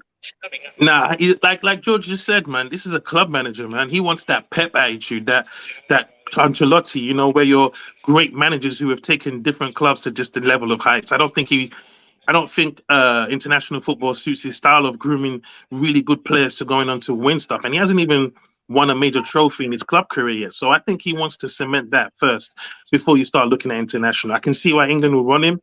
He's a fantastic manager. But I think he's a get in. I've not seen it, but yeah. Eddie Howe, yeah, he's definitely getting the England job now, Steve, if we're winning 2-0, okay? Not seen the goal yet. If there is indeed a goal, I've not had any notifications on my phone, but I'm sure Almiron has doubled the lead, according to Lee Ryder. Newcastle United 2-0 up. Funby, I'll have to put you on mute because your commentary keeps coming through, mate. So just sorry. When you're not on, knock your sound off, mate. That's great. But yeah, Newcastle United 2-0 up. I'm yet to see the goal, as I say. We are on streams which are slightly behind, but it has been confirmed on Sky. Yeah, Lee Ryder has confirmed it. I'm just going to try and talk you through it as well. Again, the ball coming out to Willock on the left-hand side. He played the ball through to Bruno. Bruno played the ball wide to Longstaff. A great move again to Trippier, wide right. And Bruno again, a little chinked ball over the top. Oh, what a goal that was. What a goal that was. Almiron. Mickey Almiron. Mickey Almiron. That's Steve Wraith with his 2020 rattle, George with his 1952 rattle. And that's Benny Maug with his song. And what he's done. That goal was a sheer joy to watch. That was another one of those half volleys from Almiron, which only he can do. A superb goal. The build-up in itself was a joy to behold. Sean Longstaff and Trippier and Bruno linking up well, but it was a Bruno chipped ball to Almiron, and he just hits it first time on the outside of his left boot, and it flies past the top of the Fulham keeper and into the top of the onion bag. Newcastle United 2-0 up. And that just shows you the difference when you got the likes of Bruno in the side. But what a goal that was from Miguel Almiron. He's been doing that. What stripper we're wearing, Steve? What stripper we're wearing? We're wearing the blue and yellow, mate. The blue with the yellow tinge. And by God, any strip that Newcastle wear when they're playing like this, it doesn't matter really. That's a great goal. Newcastle 2-0 up, and they are in cruise control now. Let's hope they can go and get a couple. And it's weird because on the show, we have been discussing Newcastle getting goals, not being able to score goals. We've been saying, though, that at some point, Newcastle's going to come and face a team and they're going to get hit with 3 or 4. Maybe this is the game that's going to happen. A little bit of luck because we're up against 10 men. Doesn't always work out like that, though. Sometimes 10 men is difficult to play against, especially when they're the home team. But Newcastle 2-0 up. Marco Silva doing his nut in. It's a joy to behold. Liverpool have pulled a goal back at last. They had pulled one back earlier. It was disallowed. No idea why. But Roberto Firmino in the 33rd minute for John, who was in the chat, the Liverpool fan, has scored. Liverpool 1, Brighton 2. All the other scores in the Premier League stay the same for now. Miggy doing a Mahrez, says Mark Earlham. And he's certainly doing better than Jack Grealish, isn't he? He does the hardest things easy, says Gary McBurney. 100%, mate. You're right. He takes those when he hasn't got time to think about it. Miggy bangs in goals like that. It is the strange thing is it's what he does for his country regularly, and we just need him to do it regularly for us. Mitrovic is down. He's complaining about a bit of an ankle injury. Not sure whether that. I just saw the goal, lads. I've just seen. Wow, hell of a goal, lads. What a goal! The lad said he should be playing on the left. He's hitting his left foot. Left foot. George pointed out should be playing on the left wing. Mitrovic, Mickey. And Mitrovic is not had a pretty kick this game. Yeah, you're right, mate. You're right, Steve. By the way, guys, some of our patient play should be on Pornhub. It's been incredible. You're right. Just there, the mate. patience. I love it. Up the Premier League we go. I just saw Botman play a crossfield pass to Trippier, and I just thought to myself, when did we sign this guy? Mitrovic is limping off. It doesn't look good for Mitrovic. And Mitrovic doesn't want to know. Nah, he's had enough. Mitrovic's afternoon against Newcastle United is over, and his only contribution was a yellow card. He's limping off. He's not right, and that is the end of his afternoon. No goals again for Mitrovic against Newcastle as he touches the grass, crosses himself in a religious fashion, and walks off the pitch. And are we pleased to see the back of Mitrovic today. Get another tattoo, young. Get another tattoo on. And I tell you what, if they were 1-0 up, he would be on the grass right now, really. He'll be shaking it off. I'm going to run this one off. Tattoo on. Vinicius is coming on for Mitrovic, and that is it. Steve Middlemiss, very sorry to hear that. He's talking about the rattles, George. At a match, he apparently got hit in the mouth with one. I'm not well. I can remember the days when at the Gallagher corner there'd be about 3,000 or 4,000 of them. I don't know how people got missed. So that was in the 50s. That was the lunchtime job for the joiner shop at Swan Hunters at Wall's End in Neptune Yard. They used to make the rattles at lunchtime out of the scrap wood, and they had permission off the managers to do it. And they used to make thousands. Well, I think I've showed you, Steve, a picture of the cup tie at Fulham in 55, I think it was, or 56. Yeah. And there's a picture of the crowd in the Newcastle end, and you can see them all over the place, rattling away. Crystal Palace 1, Chelsea 1. I'm not sure who got the equaliser for Chelsea, but that is all level in that game now. Celtic 1, Motherwell 1 as well. Rangers, of course, winning 4-0 earlier today. We're going to win the league, says Andrew. Steve just celebrating about the goal as well. Mitro was injured last week. Probably shouldn't have risked him, says Mozza. Yeah. Mitro off, it just gets better, says Chris Banks. Oh, poor Mitro, says El Stapleton. Newcastle are currently 6th, says Kenny. Come on. How are the tune, says Gaz. And Aubameyang scored the goal for Chelsea. I'm not sure if that's his first game since he got back. Steve says, George, they were deadly, those rattles. 100% they were.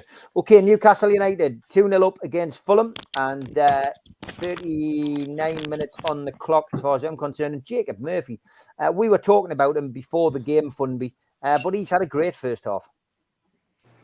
There we go. Yeah, I said it in the beginning earlier when I said I wasn't mad at Murphy because he couldn't be any worse than what Fraser's been in the last 2 games. I know Fraser had a good run for Scotland, but I always thought, you know what, like Eddie Howe said, if you're going to play for this team, you impress me in training, I'll give you a shot. And he has taken his shot today, man. He's got moments in him. It's just consistency, I guess that's with him, Same as Miggy today. I mean, look at that finish. Yeah, fantastic, wasn't it? Absolutely brilliant. Murphy, Al-Walid is certainly playing his part today. Yes, he's a tactical player, doing what coach tell him, and sometimes you need this because sometimes Newcastle suffer from they are losing, they are not very excited. So he's the calm one, and I talked to him before. He's very calm. So I think this is why he's tactical. He's really understand what the coach says to him. I believe. Can't wait to see ASM, Bruno and Isaac together, says Gaz. Murphy could be the new Joe Linton, says Chris. Good afternoon. Sorry to Vince. How are you, mate? I'm lucky. I'm all right. You all right? Yeah, good to see you, mate. 2-0 up. Red card, of course, for Fulham as well. So they're down to 10 men and Mitrovic limping off. It's a good day so far. Oh, it is. Yeah, like I've just been to the Enough is Enough protest in Newcastle, so I've just quickly got back. So, but yeah, I've just been catching up. Yeah, it's great, fantastic. Yeah, fantastic, mate. Absolutely brilliant. Great to see. And we're just talking about Murphy. I'll skip you out on this one, Vince, because you haven't seen the game. But Darren, he certainly played his part today, mate. We were talking about Eddie Howe making the decision, Darren, of putting Murphy in. We're all scratching our heads, but he hasn't let Eddie down, has he? Yeah, to be fair, after the first name I've seen on the team sheet, and I cringed a bit, but he's done all right. But like the lad said, it's consistency. He needs to do it week in, week out, and can he do it? That's the thing we need. That's what we want. But you kind of follow him today. Great first half. Keep going second half. Yeah, Spenny, Murphy, we all criticised that decision. We're all scratching our heads, but fantastic, wasn't it? Fantastic first half he's having so far. He's playing his part, linking up really well, it has to be said, with Willock and with Bruno. I think I said he was going to be, I didn't want him to play, but Dan Byrne and him are linking up well as well. I don't know if it's something he's worked on the training ground, because you see Dan Byrne playing on that position and passing that ball to him. He's giving him the ball all the time. We're working as a team as usual. Midfield's being dominant. The forward line's playing there, and defence is just being solid as usual. Mitrovic has just gone off. Knew he wasn't his day. Simple as that. 4-0 Newcastle now, not 2-1. You fancy 4-0. We've got to learn to trust Eddie, says Mozza. You're right. Yeah. I mean, that's what I said at the start, though. I said, this is the thing with Eddie Howe. His press conference, I make sure I tune in and listen to them. It's great now because Newcastle put them all out on the YouTube channel, and we can hear what he's got to say. 3-0. The fact 3-0. Come on. Get in there. This is the problem with Matchday Lives, folks. I did tell you at the start, and it's 3-0, and it's Sean Longstaff with the goal. Come Sean on. Longstaff. Get it. Newcastle United 3-0 up. I'm relying on Lee Ryder for my feed, and it is 3-0 Longstaff. We will talk you through the goal when we get it, which will be in the next minute or so. And it came just after a wonderful save by the Fulham keeper. Bruno on the ball. Squares it to Botman. Botman played the ball out wide to Trippier. Trippier checked one, checked two, hit the ball at the goalkeeper, and the goalkeeper palmed it round for a corner. So Newcastle with a corner, and this is probably where we get the goal, I would imagine. We're usually about a minute and a half behind. Corner was whipped in. Header hit the post. Longstaff came in and hit the ball into the bottom corner to make it 3-0. So it was from a corner, and we were talking about that earlier on. It didn't come direct from the set piece, it has to be said. But let me just recap here with it. Eddie Howe applauding as the camera's focused now on Sean Longstaff getting the celebrations from Miguel Almiron. I'm not sure who took the corner. The camera didn't capture who took the corner at first. I would imagine it would have been on the right-hand side. It was probably Kieran Trippier. Trippier's had a great game again as well. He's playing every part. It was a knockdown header by Dan Byrne, I think, and Longstaff came in and finished up at the back post. Oh, was it Botman? Botman with a header. Yeah, brilliant. Botman with a header. Wonderful, wonderful right foot finish, that George. Just listen to what people are saying. It sounds like Botman's having a great game as well. He is. Yeah. Solid. Botman with a header. It came thumping back off the post. Bounced once, Longstaff in at the back post, bounced twice, and then Longstaff with an accomplished right foot finish across the keeper and into the bottom left-hand corner to make it Newcastle United 3, Fulham 0, right on the stroke of half-time. About a minute left, plus stoppages there. Kurzawa, the number 3 for Fulham, is down. He's getting treatment, and he looks like he's out for the count and has chucked it as well. Not yet. Silva now having to speak to his substitutes and tell him to get warmed up. It's another disappointing end for another Fulham player. He is limping off. It looks as if he is going to miss the second half for Fulham as well. Half time in the game at Southampton. Southampton 0, Everton 0. Crystal Palace are still ones apiece with Chelsea, Edouard and Aubameyang with the goals there. And is Kurzawa going off? He is. Looks like another substitution. Or is he coming back? No, he's definitely going off. Silva's got the pen out. He's got the board out. And they're going to have to make another substitution. They have 11 points now, though. It's great, isn't it? Yeah, I mean, we were talking before this game about Newcastle, if they didn't get the result they did today and they didn't get the opportunity to get the win, and then they went into the Brentford game and didn't get 3 points there, would the pressure be on? But at the moment, the pressure's off. Newcastle riding high in 6th place as they're pushing again for a 4th goal just before half time. 3 minutes of added time, by the way. We'll be coming round the end. Miggy Almiron getting down the right-hand side. And that was it. But yeah, Longstaff for England, says Andrew. Bruno is amazing. He has had an outstanding first half. Stephen Kennedy's gone for a revised score of 5-0. Eddie Howe's Fulham battering Mags, says Blue Rhythm Boy. L. Stapleton just loves Spenny. My 4-1's looking pretty good. Your 4-1's looking pretty good. Steve Middleton says wasn't good as well. Did you see them scoring like Georgie? Can't see them scoring now like George. No. That's what's great about football, Steve. It's all about opinions and decent debate. Alan Little says, cracking. Blow the whistle. I'm on Wilson at a first goal and 3-0, says Toon 2020.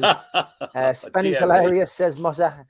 We are like Brazil today, says Andrew, and Longstaff's value has just gone up to 30 million.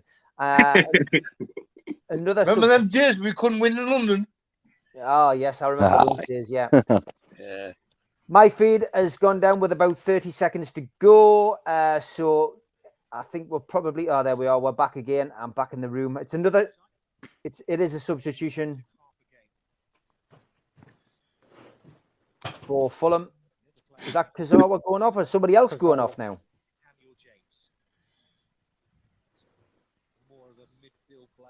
It's that lad from PSG, I think, Steve.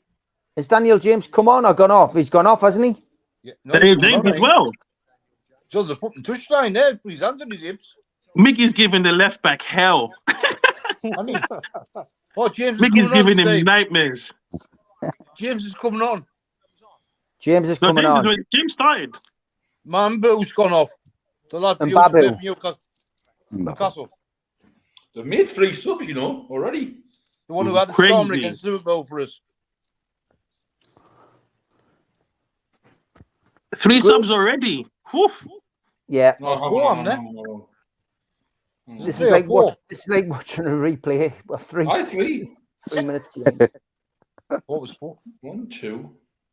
I had 3 subs have done already. Aye. Credit to the team because sometimes when the team gets 10 men early in the game, you find it hard to break them down. But to get 3 at half time, that's such a testament to how far we've come. I think the last time we beat them down there, absolutely. Was it 2-0 when Rafa was in charge the last time we beat them down there, Steve? Yeah, it was, mate. Yeah. I think it was 2-0. Fulham have made a double change, so it's Diop and Kearney who've both come on. Wow. Yeah, we are right. We did used to dread London games. I think there must be a party in London. They're all leaving, says Gary. Get on that boat. Half time, says Chris Bell. So, George, give us your half time appraisal of that game. Newcastle United 3-0 up at Fulham. Mitrovic off injured. Down to 10 men, Fulham, and happy days. Well, it sounds like it's been front foot from the start, which I'm delighted about. And we went into lead before the sending off, and all the sending off's done is cemented the fact that we're going to win this game. And everything else has been positive. I mean, I'm just listening to what you lads are saying who've got a picture. I haven't got a picture. But I can tell that Trippier's been great. Botman's been great. Bruno's been great. Murphy's been great. And Wilson's worrying them to death with his pace as well. So, and Miggy's in on it as well. So it all sounds very positive, and I'm absolutely delighted. It couldn't be better. Couldn't be better. Al-Walid, your take on the game so far, mate? Well, at the beginning, I noticed first 5 minutes, Fulham were very aggressive.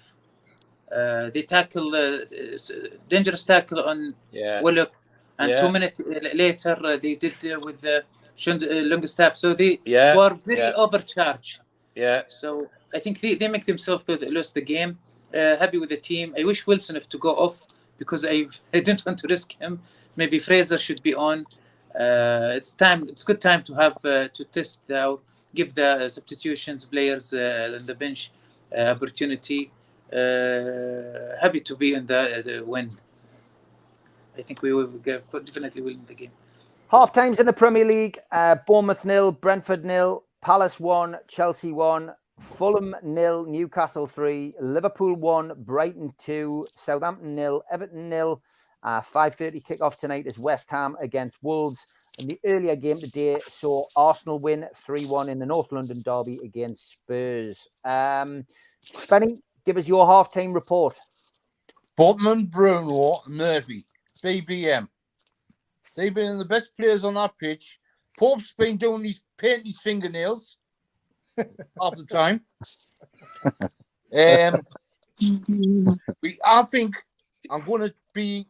I think we're a better team without Taggart at the back. I think we're a better team defensively wise without Taggart in the back. I think Burns better playing there with 3 centre backs, him on the there, and Trippier. I think it'll be a better defensive team without Taggart in the team. There, I'm being controversial. That's not like you, Spenny. Funby, your take on the first half, mate? You know what? It's so sad, but I have to agree with Spinny, you know. Like, when Berners played at left back, I'm just so comfortable with the team. I don't miss Target, you know, and that's so bad because we brought Target in on the notion you're going to have the left back spot. But this first half, does Botman defend? Or, he's just so comfortable. I don't even think he has to run around. Like, it's just, the whole game's been amazing. Bruno, Miggy, this is what we've been trying to do for the past 3 weeks. And it's just I'm so happy that Fulham, you know, get ahead to witness this. Botman's walking about like he's on the Paris catwalk. There you go. Got to be said, Botman Funby is a little bit like Philip Albert, isn't he? Yeah. It's just amazing to watch as a defender. He's so comfortable. Cool. Yeah. So cool. And reminds me of Woodgate, mate. When he's moving 100%. quickly, he just glides across the turf. He doesn't seem to be in a hurry at all. He just glides across. Fantastic. It's amazing. Steve Middlemas, yes, it is half-time. And there's the stats from Chris. 77% possession, 13 attempts on goal, 7 on target, 3 goals. Not bad for away from home. It's absolutely brilliant, as we've already mentioned. Front foot football as well. We ain't sat back. We've taken it to them. It's a case of ding, ding, round one. We've taken the punches to them, you know. And at the minute, if this was a boxing fight, we're winning on points by a country mile. Unanimous decision, yeah. But more of the same in the second half, please. And as I say, Bruno back to his best. He's one of those players who looks as though he's got time on the ball, comfortable on the ball. He's pulling those strings. And obviously, Miggy's goal, left foot, the more you see that, the more you admire it. Skill with the left foot, absolutely brilliant. Or as BBC reporters like to call him, Maguel Ilmaron. They were just talking this week about BBC being very posh. That's not very posh, calling him Maguel. Anyway, Vince, listen, half time to be 3-0 up away from home to Fulham. It's great, isn't it? It's magic. It's what we wanted. We wanted to see this. Like it says that fans have had a go with like draws and stuff like that, but we've just been unlucky. And this is it. We've wanted this to happen and things have started to happen. And we know these players can do this and they're showing what they can do. And like it says, Botman, like it says, every time I've seen him, unfortunately, make streams because I'm not watching it. So I can just hear with you. But every time I've seen Sven Botman, just the calmness on the ball is unbelievable. Yeah. It just, for such a young lad to have that like calmness within him, and he's still got like time to learn and move on. We've got something there, definitely. And just like the lads like this, it just sounds like everything's going what we needed to see, and it's brilliant. Yeah, funny how stats are different, says Chris. This is the first time Newcastle have scored 3 goals away from home in the first in the first half in a Premier League match since West Brom away in March 2012. Kenny says all teams play differently. It just happens that Eddie has done his homework and the right team. VAR couldn't rule our goals out, although they tried with the first one. And Chris Rodham says, I want Elliot Anderson to come on early now. Darren, if there's a game to bring Elliot Anderson on, surely it's now, Darren. Yes, definitely. I would say Eddie Howe's gone, right, lads, go out there, say it again, another 10 minutes. Elliot Anderson, get warmed up, get him on. Even take Wilson off, because you cannot afford him getting injured. Yeah. So you take Will and get Wood on. Go on, Wood. Can have some fun up there. Relax. No pressure on you. Can have some fun. Elliot Anderson and Wood in the next 15 minutes in the second half. I'd bring them on. Give them some game time. But to be 3-0 up at half time with you on cloud 9, I mean, it's great. I'm just buzzing about being 3-0 up. Elliot should get at least 30 minutes, says David Cook. Steve Middleman says, tell you what, that is a goal of the month from Miggy. And George, we've said it on this channel many times. As the half-time score comes in, Gateshead 0, Eastleigh 1. Miggy Almiron and the midfielders, they should be doing a lot more of this, George. They need to bring goals to the table. Well, they have. Sean Longstaff and Miggy both scoring today. Miggy's another player for me that when I see him playing for his country, I get excited. Sometimes when he's playing for us, he runs so hard. You want them to open the Gallagher doors so he can run down the Gray's Monument, because you know he's not going to do anything else. But now he's starting to produce regularly, and I know why they play him on the right, because he's a left footer, so he can alter the angle when he's crossing and all that sort of thing. But it would be nice if somebody went out on the training pitch with him, and showed him how to cross with his right foot to change the angle again, to confuse the fullback. No, and he's another player who's blossomed under the present coaching regime, in my view, and long may it continue. But as I say, what I'm hearing you describe is I've seen him do that for Paraguay. And now he's doing it for us. Well, brilliant. Absolutely brilliant. Yeah, it is absolutely brilliant. But midfield goals, Al-Walid, is what we need. It's take the responsibility on and have a go, have a dig. And Almiron did that, and Sean Longstaff's done that as well. And we were talking about that before the game, Al-Walid. We just, a team sharing the goals out means you're not relying on Callum Wilson to get all the goals. And it's really important. It's a pity they didn't do this when Callum Wilson was injured. Exactly. And Miguel Almiron, he's really got it was difficult, but it's very hard to see. There was easier chances he didn't score. So, but the way he played, Longstaff, it reminds me of the Crystal Palace goal when he received a long ball from Bruno Guimaraes, if you remember. Yeah. This is it's look like sometimes the player we said it earlier. We need a number 10 player who really can understand how to play, so he can give him the right passes. So Staff he's talented, of course. He did this for Almiron, but I wish to have someone like Madison or better than Madison, that kind of a player who really understands to pass a ball, which kind of ball the players can really get the opportunity to score. Longstaff was obviously know that Almiron will have his throw inside the box, so he read it very well. So hopefully we'll see this quite often later, inshallah. Yeah, fingers crossed. Big welcome to Babu. How are you, mate? I am good, Steve. I am good. I have to confess, I am missing all of this because I'm supposed to be meeting my girlfriend's dad today, so I quickly snuck off to join the show for a bit. Hey, the football's on, son. Babu, The football's forget on. about the game, Babu. Is this the first time you've met him? No, it's not the first time I met him. I just decided like I'm just gonna excuse myself for a couple of minutes, say hello to the guys because you can You don't understand, man. Newcastle win 3-0. So Newcastle winning 3-0, Babu. I think what we've learned is that you need to stay away from watching the games. But it's 3-0 up Newcastle at half time. Fulham down to 10 men. Mitrovic gone off with an injury. It doesn't get any better for a first half, does it? No, it doesn't. It doesn't. I'm just glad that today we've been able to at least have.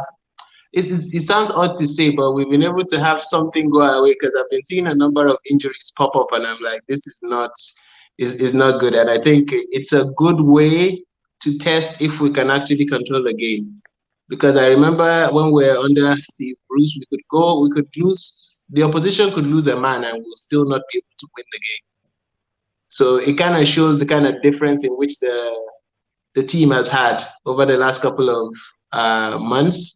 And hopefully we can get Madsen or a number 10, as Al-Walid was saying, because I was just like, this is quite important. If we get a good playmaker, at least then we can have a little bit more reassurance in the way we play. And hopefully we do actually get the best out of Miggy because he's actually very good at taking players on. The problem is the end product. Yeah, I would agree. Let's go around the board again before the second half kicks off. Second half, George, what do you expect to see from this? Well, I hope we don't just shut up shop and take what we've got. What we need to do is make our goal difference look better, and that means another 3 goals this half. He doesn't want much. Al-Walid, what's your prediction for the second half? I saw when the referee whistle, I saw Eddie Howe talking to with this, so he didn't want to be lip reading. So of course they are thinking what to do, and I think they should make Wilson out to, and he's just can't get back from injury, so we need to use substitution. But of course we shouldn't do many. We don't want to sacrifice the game, so just maybe a couple of substitution, maybe Elliot Anderson, Fraser. I think these 2 players must play. Yeah, you want to see that, don't you? Prediction for the second half, Spenny? NUFC scores will break the Premier League record, 9-0. Wow. Yes. 9-0. I'm over it. Dangerous. I tell you what, I wouldn't take Murphy off. I wouldn't take Almer off. I wouldn't take Longstaff off. Yes, maybe take Wilson off and put Almer on in the middle and put Anderson on. That's what I predict. If we get them on, get another 6 goals, beat Liverpool's record or whoever it is, and get them in. So 9-0 from Spenny, sponsored by Peroni. Darren, second half prediction. Just go win the second half. Same again. Go win that second half. 1-2-0. Just can't win the second half. But a quick one. West Brom 0, Swansea 1. So Steve Bruce is doing another great job. Get the kebabs out. Babu, second half. Newcastle, can they go on? I think we might score 2 goals, or it might remain the same because we've not really gotten to that point where we're very ruthless with teams. If it was Man City, you know they're going to go for 10 if they could. But Newcastle, I feel like we'll make some substitutions and show a little bit of respect, which has always been our weakness. We tend to give teams too much respect. But hopefully, I want to see Elliot Anderson play because I told my girlfriend that I'm just going to be away for 15 minutes. Just let me check on and see. So I'm hoping Elliot Anderson plays so I can just quickly watch a couple of minutes of the second half and then get on. But 5-0 at most. With some milk, so you can last another 45 minutes on here with me. Yeah, I'll be like, I'm going to use the bathroom. Give me a couple of minutes. Okay, guys. I'll see you guys later. Take care, Babu. Thanks for jumping on. Yeah. Newcastle United haven't kicked off yet, as far as I can see, but Southampton have against Everton, and they've taken a lead. Joe Aribo has scored for Southampton. 1-0. They lead at home. Quick second half prediction, Funby. Yeah, I think we should try Botman up front. See what we can get out of him there. No, I just think we should just. I won't take off Callum Wilson just yet, Steve. I know everyone's saying, injury. I don't think he'd want to come off. I think he can send some goals here. But eventually make some changes and just see out the second half. Be professional. Let's not think we've, won this with Barcelona now. Do a professional job. Come away with the 3 points. Okay. Same question to you, Donald. Second half. Yeah, more of the same. Basically, dominate, get a hold of the ball, dominate, and, take our chances and put them away. Another couple of goals, try and, as Darren rightly said before, win the second half and, job done, 3 points in the bag. Vince? Yeah, like I said, I'm going to see George get the goal difference up. Like I said, got a big opportunity here to just absolutely smash them. But just continue what we're doing in the first half. Maybe bring Pope out to goal, give him a bit something to do. Like his playing in midfield or something. Just have to go for it. Like his bring Anderson on. Like his let him have a crack at them. Give him a run out as well there, definitely. Second half's kicked off and James is down on his backside. Willock took him out there, but Newcastle still leading 3-0. Darren, quick prediction for the second half. How do you see it going? Yeah, I'll go 5-5. I'll go 5. We'll win 5-0 to 2 more goals second half. 5-0. Okay. First halves and second halves are rarely the same. It has to be said.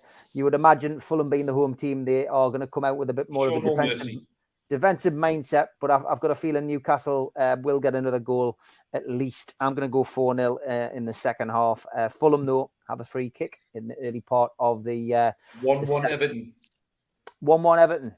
Yep. Conor Cody with a goal for Everton in the 52nd minute. So quite a quick reply for the visitors down at Southampton and West Brom. Jake Livermore has saved Steve's bacon for now, anyway, with a goal in the 48th minute. West Brom 1, Swansea 1. Free kick for Fulham then.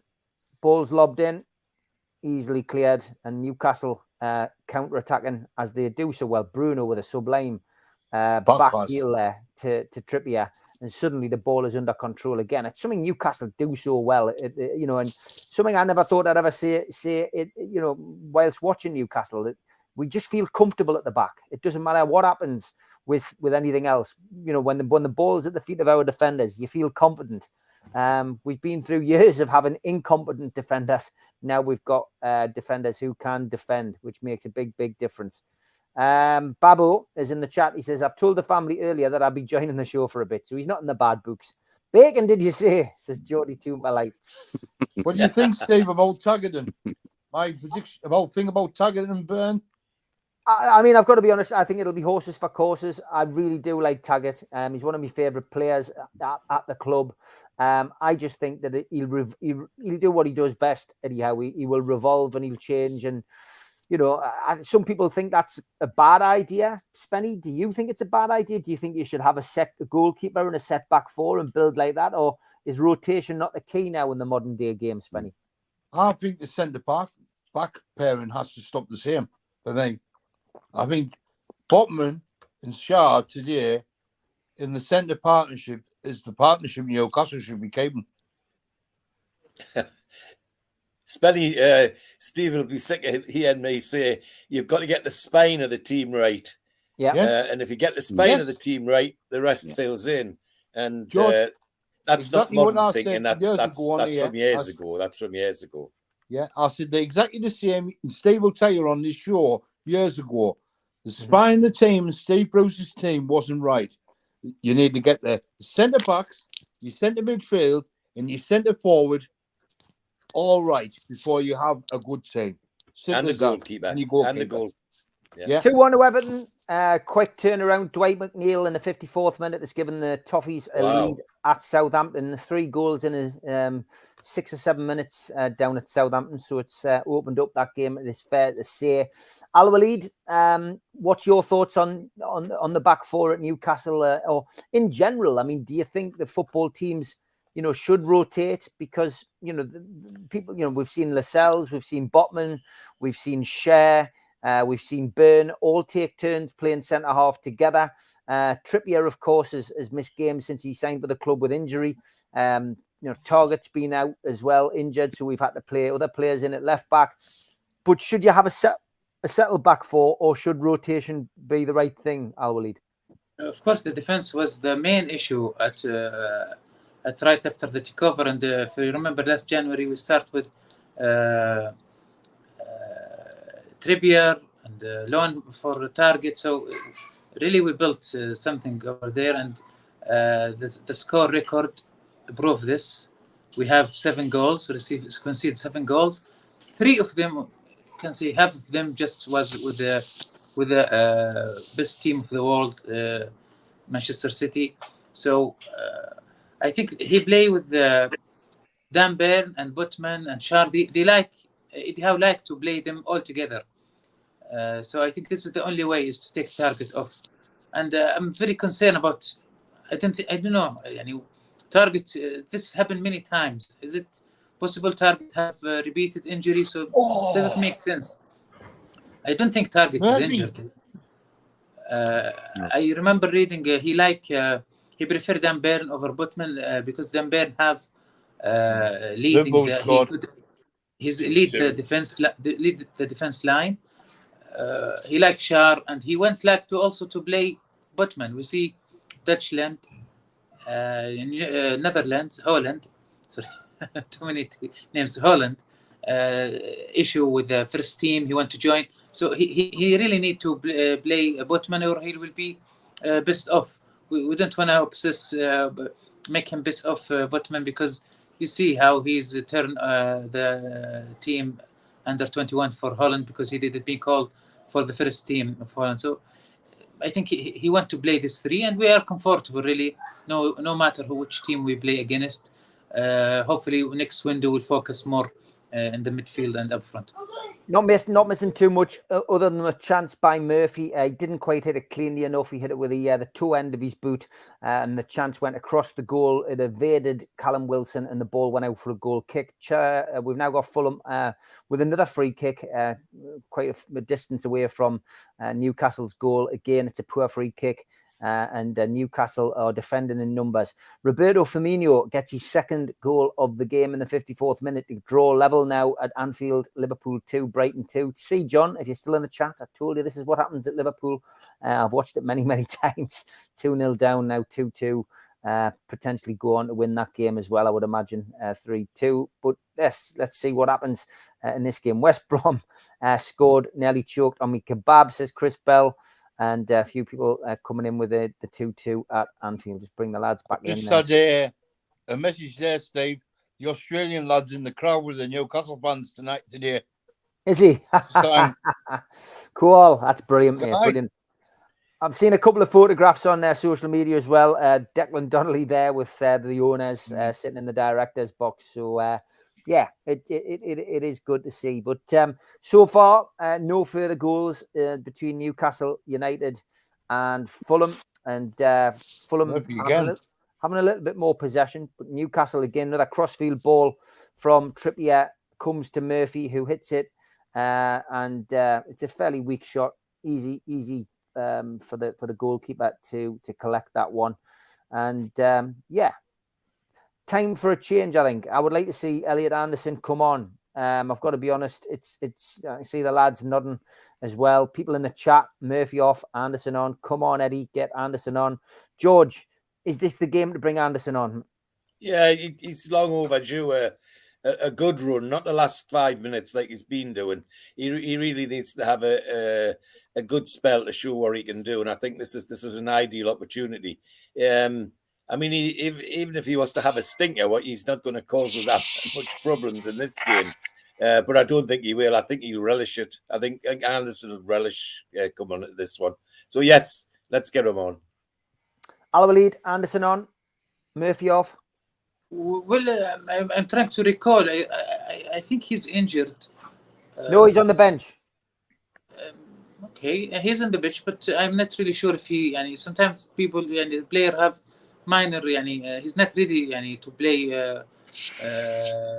Have 30 minutes. So hopefully, if he's ready, of course, I want him in. I want to see him. It's a good opportunity, really, for him. Good opportunity, Spenny. Would you get him on now for Murphy? For a goal, difference, yes, I would. Because Murphy's end product, shooting the goals, is terrible. But Murphy's had a good game. He's probably been the best game I've seen him since a lot of years. But like I said, Elliot Anderson can score goals. Murphy can't. Yeah, okay. As the TV coverage focuses on the Newcastle fans, never shut up. As always, the away support is fantastic down there, and the camera's panning on to Declan Donnelly, who's been asked to take selfies in the crowd, sitting there with Jamie Rubin and the rest of the guys in the dugout. Elliot Anderson, would you like to see him on, Vince? Definitely. Like, if there's any game to bring like a young lad on, like it is when you're losing 3-0. No, but if you winning 3-0, definitely confidence all there. The crowd's back. Get him on. You'll be flying. Definitely. Good news for Nick DeMarco, Queen's Park Rangers. No, Queen's Park are winning 1-0. I thought it was Queen's Park Rangers, so it's Queen's Park. So not so good news for Nick DeMarco. We'll have to keep an eye out for QPR score. Yeah, would you like to see Anderson on, Funby? Yes, I would love to see Anderson on. I'd love to see everyone on, to be honest with you. But yeah, at some point he'll definitely come on. Maybe get a good 20 out of him. The way we are turning this ball is just incredible. Just the touches in midfield. I'm actually having to check. Come on, like I said, 4-0. we're just so good right now. It's unbelievable. Like, it's just amazing, guys. Over to you, Steve. 4-0. Almiron has grabbed his second goal. Of course, we'll have to wait a minute and a half to see it. Mickey Almiron. Mickey Almiron.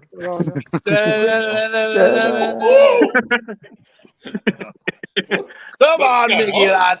Okay, What, no VAR checks, yeah? Just a straight goal? So the ball started at the back from Nick Pope. It was a long ball by Dan Burn down. It went out for a throw-in. And it was a throw-in that was taken quickly by Fulham. Passed it back to the goalkeeper. The goalkeeper cleared the lines. Okay. Mickey for hat-trick. Come on, how much? Where does this goal start? This is always interesting. Okay. Dan Burn with a throw-in. Top in. And then it was Murphy down the left-hand side. Played a ball into Willock. Willock across. And Almiron tucked it in at the back post with his left foot. Great goal by Almiron. Just in the right place at the right time, it has to be said. And that ball, forgive us if I'm wrong, because it is always difficult to say, but I think that was a great crossfield ball by Murphy, which fell perfectly at the feet of Almiron. And I hate to say it, lads, but the two goals we've scored like that have been very reminiscent of Man City. We've looked, you know, and usually you're sitting on a Sunday afternoon, because that's when City tend to be on after European games, and you're watching them just destroy teams. And I remember watching the likes of Sterling just ghosting in at the back post. They made it look easy. When Newcastle United have made this look easy today, finding space, getting the right position. It was Joe Willock who put the ball in, so forgive us, I was wrong. It was Joe Willock who put the ball in. He rolled it across with his left foot, just turned one look up, left foot, and Miggy came in and finished with his left foot into the bottom right-hand corner. Fulham all ends up 4-0 down, 10 men. Newcastle, 58 minutes on the clock. Here he is. There's Anderson on. And that was a great goal. So, yeah, 4-0 to Newcastle, points in the bag. I don't think we ever doubted it. I don't think we ever doubted it anyway. But Elliot Anderson getting the chance to come on. And it's Bruno who is making way for the Geordie Maradona. Well, that makes sense, because it gives Bruno a rest, because he's been injured, hasn't he? That makes sense. George. Yeah. Makes sense. All we need now is for Pedro coming on. Mine, Billy Maradona. All we need now is for Paqueta to have a stinker today. It's been a great weekend. New busy. To be honest, Spenny, the away support call him the Geordie Maradona, and you know the youngins who invent the songs, they've got a song for him. But they do call him the Geordie Maradona. Joey Barton christened him that at Bristol Rovers last year. Did he? Yeah. He's Beardsley, young Beardsley for me. He's the new Beardsley. He's a bit thick-set for Beardsley, but I'll give you that. He likes to drink more Beardsley than rather drink. He likes his Mars so much better, didn't he? He did, yeah. Celtic 2-1 up against Motherwell, for those of you interested in the Scottish Premiership. Rangers, of course, as I mentioned earlier, won 4-0 at Hearts. How we make you get in the hat trick? You've got to give credit Come on. to Eddie's tactics today, though. Yeah, From absolutely. start to finish, we've done everything right. Down his Yeah. backroom start, everything they've done. Man, Mark said, you've got to give him unbelievable. And other players are doing the job, but tactics Front already. foot from the start, Darren. Front foot from the start. Yes. Totally. I've just seen the goal. I've just seen the goal. Blue goal winning. Is it was- 5 yet? Is it 5 yet? It was very Man City, wasn't it? Yeah, It was yeah. amazing. It was amazing. Willock held his run so well because he gave a poor pass across the box earlier, and Wilson kind of told him off. But this time, he played an immense pass, and he was just it's just amazing, man. I'm so happy for Miggy because I don't need him to score 40 a season, but it's just nice he's got 3 already in 7 games. That's just amazing for him, man. And it is good news for Nick DeMarco. Queen's Park Rangers 2-1 up at Bristol City. York 2-0 up at Barnet. Liverpool, though, as I predicted, John, 3-2 up now against Brighton. That's the way it works. Waiting to see for it to come up on the screen. But yeah, 3-2. It sounds, there's no VAR check, so it is a goal that is stood. Waiting for the score to come through. But yeah, 3-2 to Liverpool. That's how quickly things change. Mike Gent says, imagine the player that Miggy would be if he had a right foot. Diaz got the goal for Liverpool. Luis Diaz, yeah. Luis Diaz. Gaz reckons 5-0. George predicted midweek Newcastle 4, Fulham 1. So, George, you're very close. Newcastle on the attack again. I don't want Fulham to score, so I'm happy to lose that prediction. See, I'm with George, and I want the clean sheet. I want the clean sheet now. Absolutely. Yeah, No exactly. scoring correction at Liverpool. It's Adam Webster, own goal for Liverpool, putting them 3-2 ahead. Actually, I've got Trippier in my fantasy team, so I want a clean sheet too. I've got Nick Pope in mine. Oh, and Pope as well. I've got 2 of them, so I want a clean sheet too. I've got Trippier, Wilson, and Pope. Trippier, Wilson, and Pope. And we've got Mitrovic as well. So we're on the hour mark now, just over the hour mark. Fulham 0, Newcastle United 4. Fulham down to 10 men very early on in the game, 8 minutes in fact. And Newcastle went into a 3-0 half-time lead. And they've extended that lead to 4-0 with Almiron getting a goal after some great work by Willock on the left-hand side. Elliot Anderson is on for Bruno. And this gives the young lad a chance to shine, give him an opportunity to get some much-needed minutes under his belt. But this is just what Newcastle United needed, especially after a couple of draws at home, which people were hoping to see at least 4 points, potentially 6 out of those 2 games. And West Brom go 2-1 up. Grady Diangana grabbing a goal for West Brom to ease the pressure on our former manager, Steve Bruce. When was the last time you scored 4 goals away from home? Good question, Spenny. Off the top of my head, I can't remember. I can't either. Was it not Tottenham away Keegan, the last game when Keegan came back for the second time? Did we not score 4 then? Oh, I don't know. I'd have to check the record books. We'll have to check the record books. Just a guess. George usually top on with this. Fair play to Steve Hasty. He says, remember when we said on NUFC Matters that the midfielders need to bring their goals to the table? Well, they are serving us a feast today, he says. Certainly. You're not wrong. Definitely, Steve. Right, as usual. And yes, we'd love to see more goals, but rest is also a key for some players just returning back from injury. Alan says he'd love to see Elliot Anderson getting a goal. And Mozza says, let's hope this silences the moaners amongst the Newcastle United faithful. Whilst there's a dull part of the game, let's just talk about the Cup coming up, George. And I don't mean the World Cup. Newcastle's still in the League Cup. Is that something we should be focusing on, George, this season and getting as far as we can in that particular Cup competition? I think the owners will want to, because they want to prove that they're serious. And that's the only way to do it is to have a go at all these things. I have a feeling that Eddie Howe will be cautious about what team he picks. But for example, if Wilson's still, just getting fit after being out, I wouldn't be surprised if he rested Wilson from the League Cup game, that sort of thing. But no, I think the owners will want to be serious, and I think we should be serious. It shows everybody that we're being we're in the game for the right reasons, and that's to win things. So we should give it a go. Let's face it, we've nothing to lose. Our lead cup run, the League Cup, for me, I think that's what Newcastle should focus on. We aren't going to have a relegation battle this season.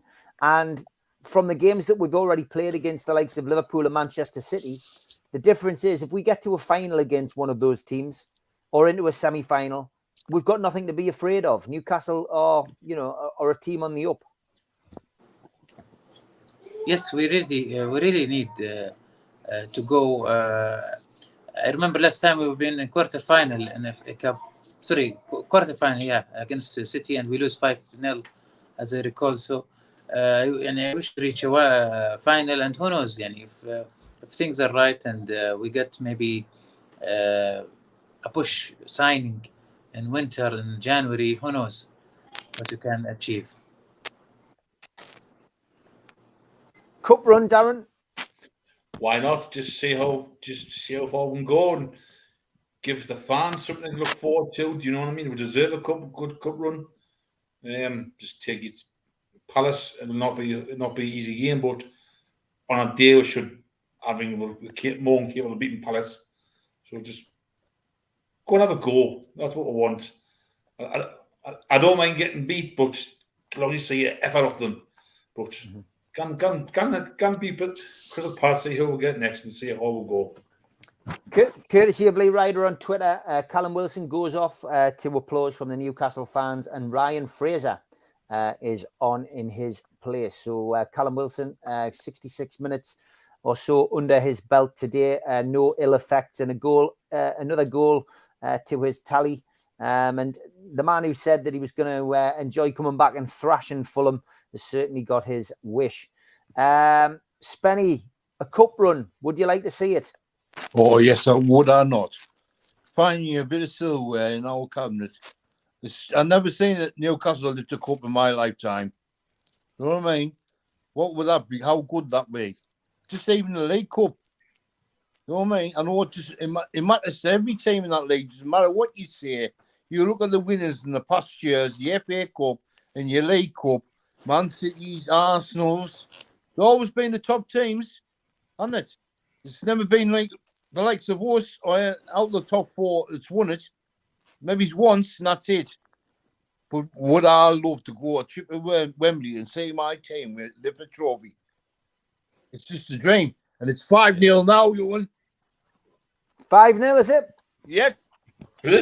I was just going to report there that Fulham have just been close to helping George achieve his prediction, his correct prediction. Just happened to be on me when they scored the 5th goal. It's been ruled offside. Spinny scored every single goal. It's been ruled offside. Almiron took the ball home, but Lee Ryder says it's been ruled off. Oh, Lee that Ryder, ball? the ball. It is offside. It's been disallowed. Yep, it's for me fun there. Vin, would you like to see a cup run, mate? The League Cup, something which Newcastle could win, I feel. And Man City take that seriously every single season. Vince? Yeah. Yeah, no, definitely. I mean, when have we last seen one?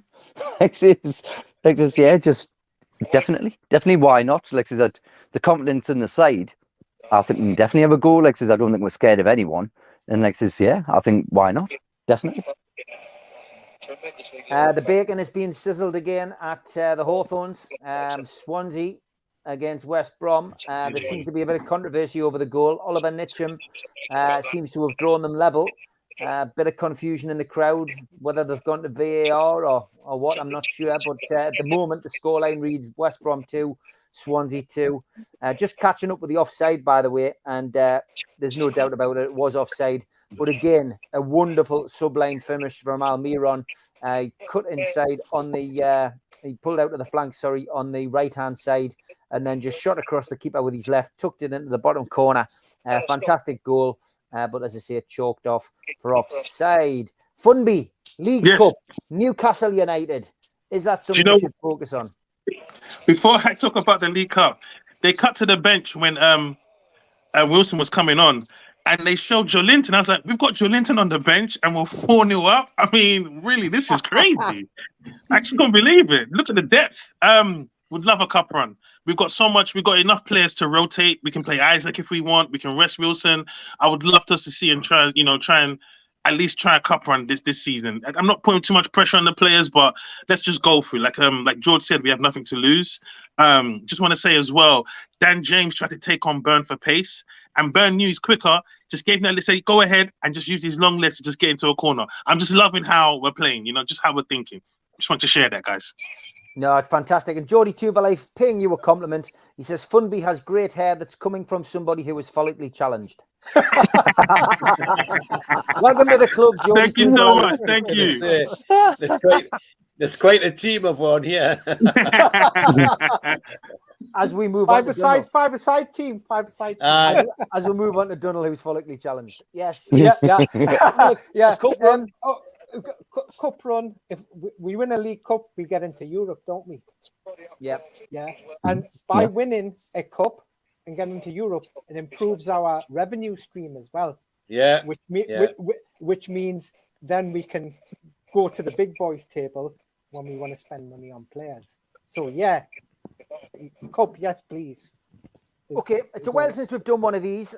Because we've got a big panel, it's always nice to ask these questions. Is what was the beauty of being able to do this whilst watching the game. But if the demand becomes greater, George, and we need more, we need a new stadium. Would you try to build on St James's, or would you be happy if the club opened it up to moving? If we could move slightly north into Leazes Park, I wouldn't be unhappy, because I think we should stay in the centre of the city if possible. Even the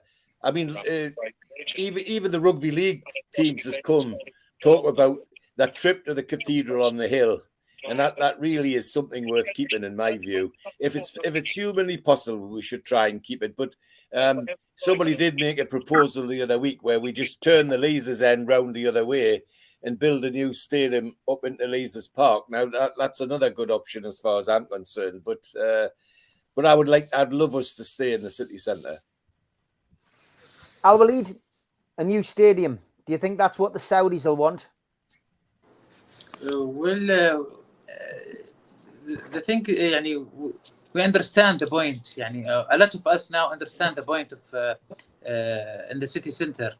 So if we give this the thinking, we expanding, it's going to be a good idea. And because I always see demands from both sides, from Georges and from Saudis, both demands on the tickets. So I remember Merdad says this will increase 15,000 in the city centre more. 15,000 seat. I think this is this will work very well. New stadium, Darren, or are you somebody who would like to stay at St James's Park? Stay at St James's Park. If somehow they can, like George said, if they can turn the stadium on an angle and build a new stand, it's where it belongs at St James's. It's where the heart is in St James's. You know what I mean? So, keep it there for me. My opinion, mind you. Time and Tide's got a 5 on a 2-win, 7-0. Time is running out. David Cook and Kenny Ranson saying, this is great.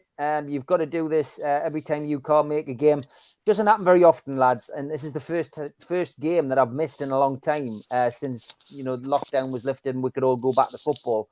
But yeah, look, any games I miss, I will do it. The guys enjoy it. I enjoy it. So I will bring it back. Not a problem at all. Vin, your take on this?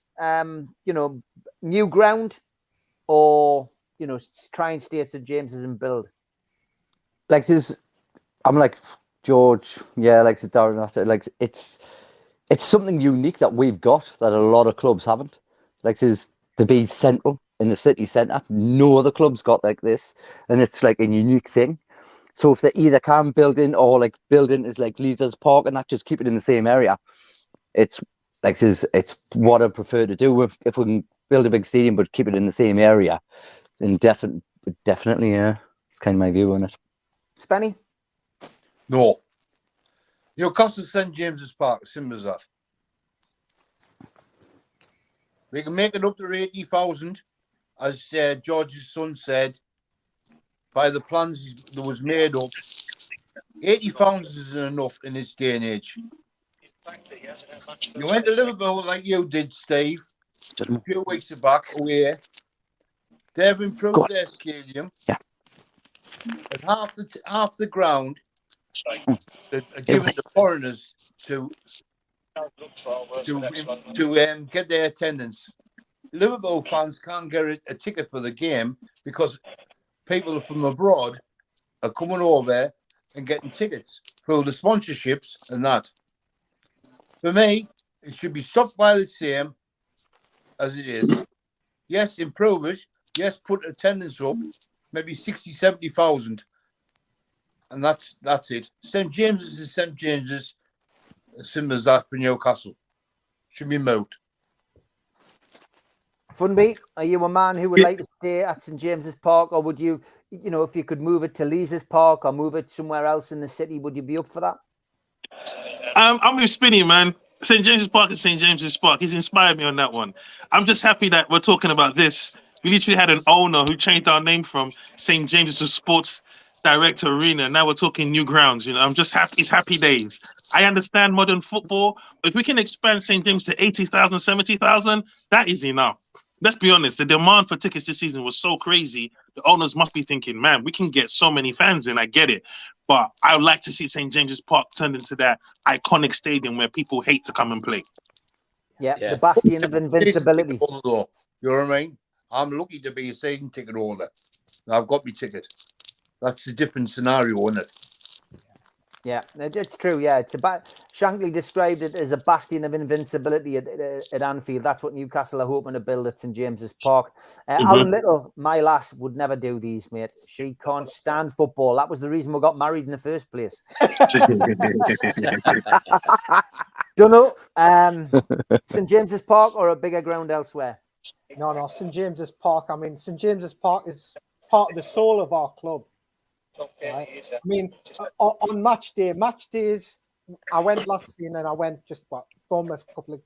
There's a sense of occasion back, I got to meet George and all the fullback and all the things going on. The young lad playing the guitar. That sense of occasion, I don't think that could be recreated anywhere else in the city centre.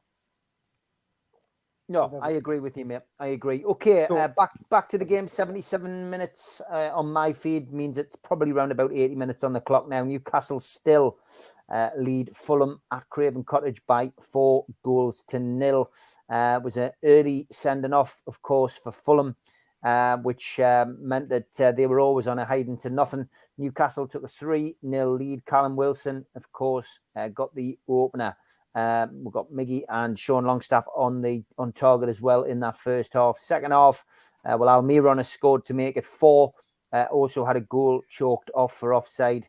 And Elliot Anderson has come on as a substitute for Bruno, who had a fantastic game in his first proper game back. And Callum Wilson is off and Fraser is on. But notable mention has to be said for Jacob Murphy today. A lot of people scratching their head as to why his name was on the team sheet and Joe Ellington's wasn't. But he has certainly proved Eddie Howe right and put in a good performance. And Newcastle in cruise control and currently, I think, in 7th place in the league. I just did mention earlier as well the West Brom Swansea game. It is 2-2. The goal did stand, and by all accounts, Swansea pushing for a winner, which would pile the pressure on Steve Bruce. Barnet 0, York 3, for those of you interested in the Minster men. And Premier League all still the same as they were earlier. A little later kickoff today as well as West Ham versus Wolves, which is a 5:30 kickoff. And good news. Oh, game the day on Sky Sports, mind you. For Tynesiders, Gateshead 1, Eastleigh 1. Gateshead equalised. Great. In the 74th minute. Always good to see Gateshead starting to pick up results. It's a difficult league that they It are is, yeah, in. yeah. Stephen Kennedy says that the BBC reporter at West Brom says that the crowd are getting very restless and angry. Yes, we'll remember them days. And it'll be moved one day. That's the future. Regarding the ground, just look at all the teams that have moved. It will happen, unfortunately. Harry Ord says, let's get 5 or 6. When Darren Eales was doing his official Newcastle interview, in the background was a nighttime photograph of his Atlanta ground. It looked fantastic. We're now in 5th place, says Harry. This is the ever-changing Premier League. Christ, 5th. That's amazing. It'll build Murphy's confidence too, as well as ours in him, says L. Stapleton. Mark Slavin says ideal stadium would be flat in St James's Park, rebuild in the same site over 6 weeks holidays. Wow, dear me, who's doing that? Superman. I tell you what, that means no cups of tea for starters for the builders. I'm not sure who's building that. Are you getting the ants in? The anthill mob or something? I've got no idea. Missed penalty at West Brom. Not sure who for. But yeah, it always causes debate at the stadium. I've got to be honest. I'm the same as Spenny. I've got a season ticket. I go to the games. Had a season ticket. Brighton scored. Is it the 3-0? So yeah, for me, I would stay at St James's Park. I did see the plans when I worked as the fans liaison officer there. I have mentioned this before, to build on the East Stand, take the East Stand and renovate it. Use the stadium and keep the stadium. It's part of the culture. It's part of the fabric of the club. Bob the Builder would build it quick. Says Mr. Anderson. South Shields are 5-1 up in the FA Cup. Go on. Question, says Geordie Toonbally. Well, for me, it was always Joe Linton. I then changed it on this show to J7, which stopped the argument. But is it Joe Ellington, which is what Stu Penman calls it, and what calls him, and what George calls him, Joe Ellington? So, for me, I'm just going with the flow. It doesn't really bother me. I'm just calling Big Joe, like Steve. I'll call him Big Joe as well. Big Joe. Trossard with a hat-trick for Brighton at Liverpool. So that's well worth watching it there. But Joe, we know you call him Joe Ellington. Al-Walid, what do you call Big Joe? He's not the only player we get to trunk. So, but I used to say Joe Linton. So I just put the E easier. So Joe Linton or Joe Linton. Yeah. Julie Linton. Great jumps coming on. Okay, Darren. Just Joe Linton for me. Just Joe Linton. Okay. War Joe for me. War Joe for you. Vin, what about you, mate? Joe Linton. Like as the song says, that's what it is. Funby, you're going to come up with something bizarre. Yeah, I can tell. You're rocking backwards and forwards. You need to unmute though, Funby, so I can hear you. The suspense is killing us. Unmute. You need to unmute, Funby. Sorry, I'd say Joe Linton as well. Joe Linton. That's what I say. Okay. Donald? Expecting more from there. Sorry, guys. Steve, I give my son a laugh. I call him J7. My son starts going, I call him J7 as well. Oh, Big Joe. I like Big Joe. Big Joe, which is Steve Bruce. He coined that phrase, Big Joe, Big Joe. No, well, I call him Joe Linton and I'm stopped calling him Big Joe. Yeah, Big Joe. Harry Ord I says... feel bad for Pope today, guys. He's had nothing to do. Exactly. No. I said put him in midfield. Similar shot. Harry Ord says, I've seen an interview with the landowner of the land behind St James's Park where they would sit down with the club owners for them to buy some land behind the club to expand the ground if they invest in. Of course, the Gallagher could be increased on as well. It wouldn't give you a huge increase, but maybe doing it slowly by slowly is the way to do it. It would be the most lopsided ground in the Premier League. It has to be said if they built on the Gallagher and added an extra 6,500, 7,000 on there. But, you know, if needs must, that's it. And, you know, unfortunately, George, we are suffering because of what we're probably getting ready to discuss on Those Were the Days in the next few years. We're already talking about disputes over the ground, George, and absolutely, you know, yeah. That the ground has always suffered through the through the failure to invest in finishing the ground off back in the 70s. That's right, and well, even before that, I mean, we were talking this morning about 66, 67, and In those days, there was a very public row between the club and the council because we lost the World Cup matches. And one of the solutions that the council was to turn it into an all sports centre. So the club called a bluff and said, well, you do that, but we're buying some land to build a new stadium. And where did they buy the land? On Sandy Lane, next to Gosforth Park Racecourse. And that land belonged to St James's till Newcastle United until Freddie Shepherd and John Hall took over the club, and they sold it to help fund the new changes to St James's Park. But you're right; it's always been a hot potato. People forget that all of that land belongs to the freemen of the city. It doesn't belong to the council. It doesn't belong to a private individual. It belongs to the freemen, as does Leazes Park behind it. And as long as the freemen are happy, I mean, the council manage it on behalf of the freemen. However, I find that odd as well because the council have the say on planning permission, so they have two bites of the cherry. But that's another issue. So yeah, I mean, it's always been a hot potato, and even when we did come to get the stadium we've got now, the east stand is as it is because the people behind objected to the getting any higher because it blocked their light, and the university objected because it blocked the light to Leazes terrace behind it. Now with new modern building materials, it doesn't take a genius to think out how you could raise that up with light materials that would let the light through in a different way, and I'm sure people would be glad to sit down and talk about it. I mean, I think you and I've talked about this before, but I know for nothing that the university's desperate for money. They would talk about anything that would get the money, and I'm sure the people behind there are the same. That if they could get some cash and go hand in hand with the development, that might be the way we could do something. Yeah, he's Brazilian. He only cost 40 million. He's Joe Ellington. Doesn't quite work for me. No. Nice to see Lewis on now, eh? Yeah, the substitutions: Burnoff target on, Lascelles on, Share off, and Lewis on for Trippier. And Lee Ryder's quote on Twitter: he says, "None of this, only against 10 men." Get in, Swansea. He says it's often harder to play against 10 men. Tell you what, but Newcastle have been brilliant from start to finish, and quite rightly, Michael Obafemi has scored for Swansea again. He's right as usual, George. 4-1. Oh God, Jesus. 4-1. George did predict 4-1. Fulham pull They one must back. have put Pope in midfield. How did they score? Jacoba Reed headed home. Obviously, yet to find the goal on here. It's clearly around about the 89th minute that this goal will have been scored. But Fulham have pulled one back. Jacoba Reed. And I tell you what, Eddie Howe will not be happy.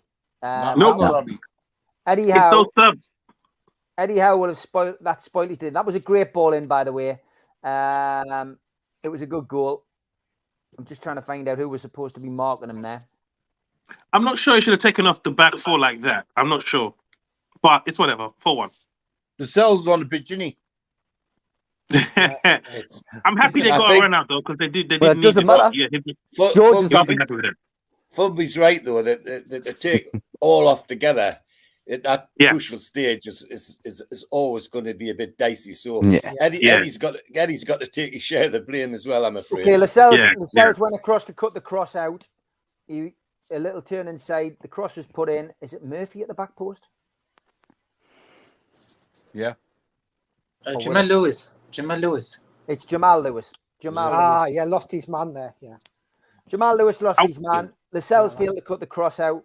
Jamal Lewis lost his man, and Fulham have deservedly. And they're all people who would be called just going on. 100%. And that's really definitely right, George. Coach has got to take his share of the blame there, I think. Yes, I think he needs to take the blame. I think it's fair, at the end of the day, we're 4-0 up. He wanted to get them a run out. I get that. But you changed the whole back four. You changed the whole back four. I could already see it. The sync is not the same. And because that's such a basis of our game. Yeah. So I just knew. But it's all right. We're 4-1. We'll take that. Yeah. 3 points is 3 points, isn't it? Yeah. Newcastle currently sitting in 6th place. The only thing that can change that now is, of course, if Fulham can pull it back level, or if Chelsea get a winner. Okay. Liverpool as well, if they get a win, well, that would take them to 11 points and above us as well. But yeah, at the moment, Newcastle sitting in 6th place, and shouldn't be too long left now, I would imagine. Just see the game getting played out. Plenty of humour in the director's box again, as the cameraman seems overly impressed that Declan Donnelly is sitting watching a football match in London, which is where he lives. It was a good goal by Fulham, guys. I just seen the goal. It was a really good goal by Fulham, but yeah, we couldn't be caught out like this. But yeah. Going back to the Boo Boys, that Storm game. We've only lost one home game. Lost one home game in 13 this year. Yeah. Amazing. And that's something to remember, isn't it, guys? Yeah, absolutely. Yeah. And, you know, the form table. And again, not something that I've got in front of us, but the form table should still show probably a top 4 or 5 of Newcastle, Liverpool, Man City for results. Get in there, 5-1. Come on, boys. We ain't gonna sit down like that. You scored? Who got it? Don't know yet. It's come up with my notifications. That's it. 5-1 to the 2. Come on. Take that.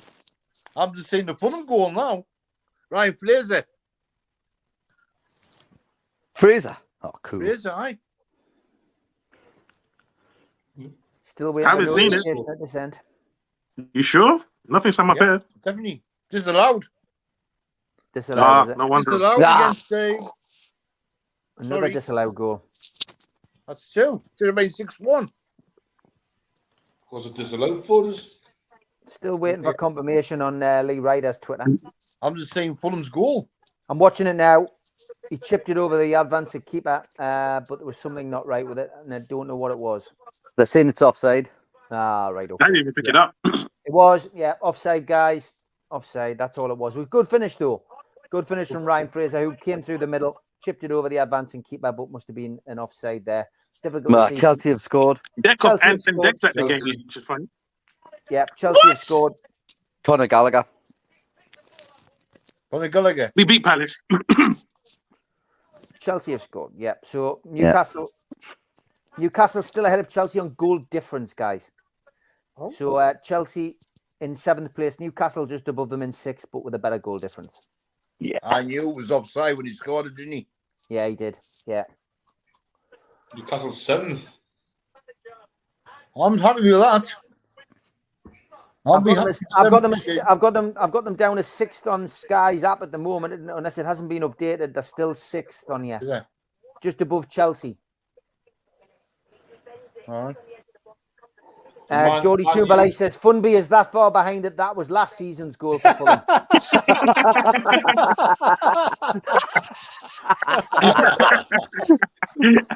Geordie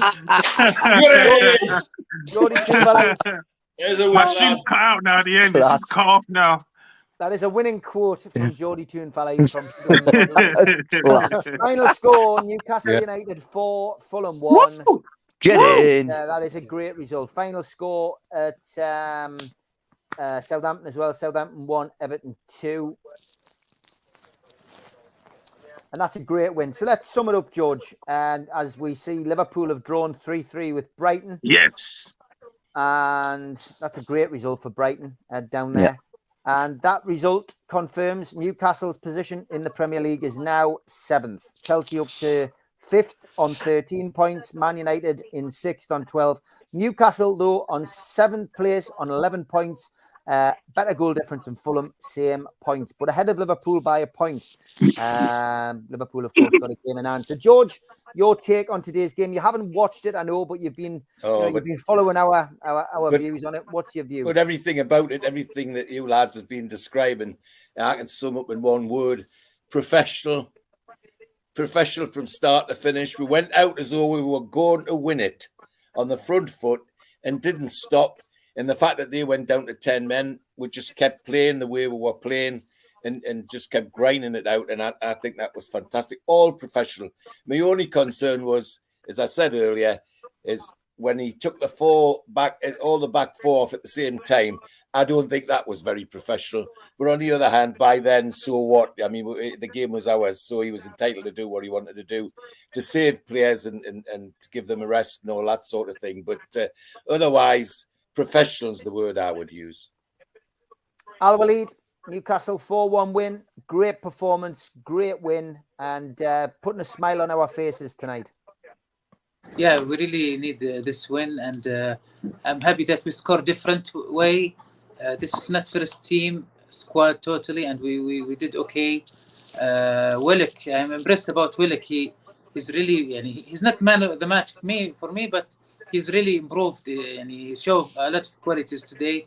Same as with the longest staff, but if I will give a man of the match, it will be Miggy, of course. Man of the match to Miggy. Okay, great stuff. Darren, your take on the game and your man of the match, please. Well, it's to win 4-1 away from home. It's what a result. Kind of complain, and yet again, I want to match it here again because we won. So, who's your man of the match, Darren? I'll give the Murphy the day.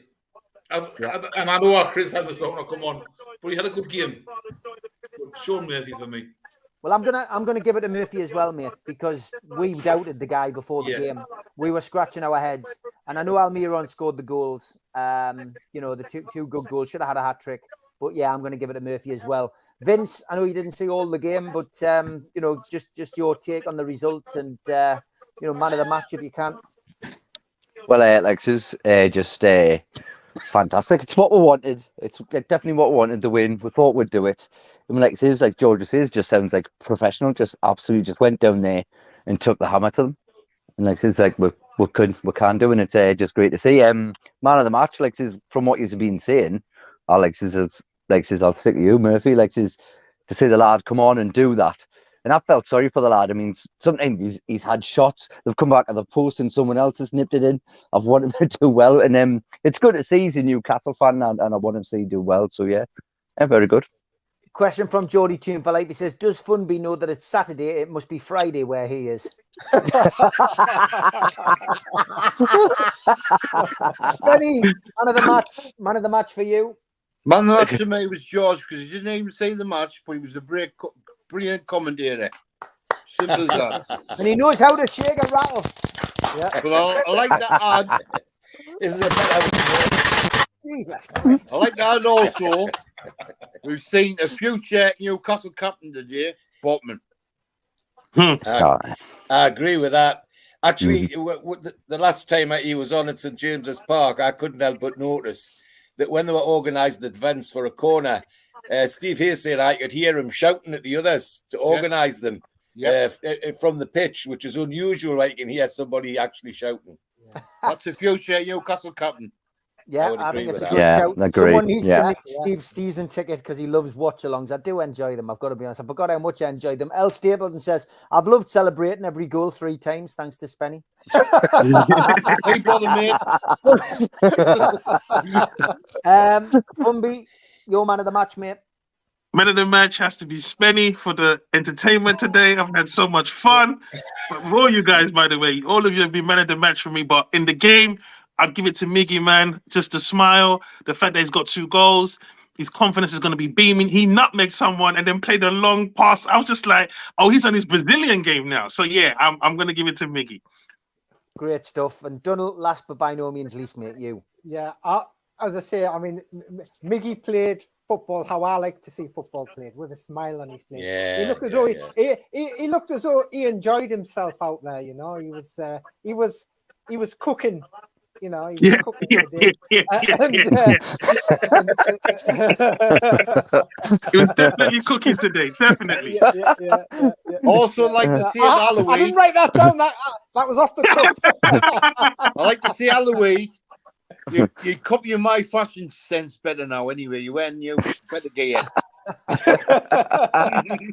Well, just a big thank you to everybody who has chipped in today, who has come on. Darren, Al-Walid, George, Vince, Spenny, Funby, Donald, Babbo, and of course Charlie at the start as well to give us a journalistic point of view. It's been a thoroughly enjoyable watch along. Thanks to the moderators who were in the chat. Thanks to everybody who has tuned in. We will endeavour to do a few more of these when I don't go to the game. I know that people do.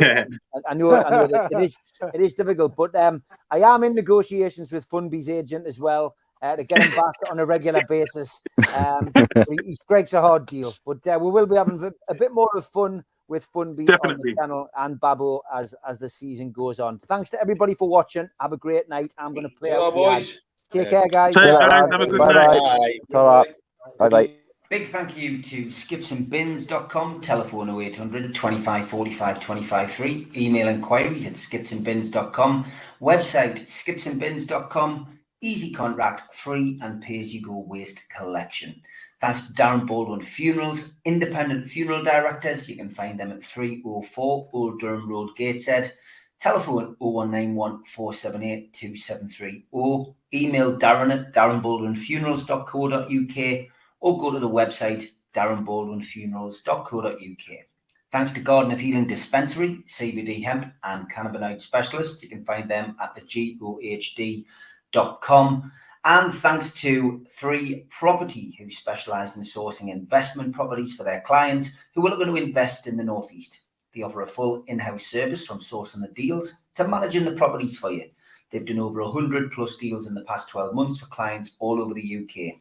Give the guys a follow on Instagram, matty.patter_northeast property and phil.reed_northeast property, or email phil@3property.co.uk if you're interested in getting a good property deal.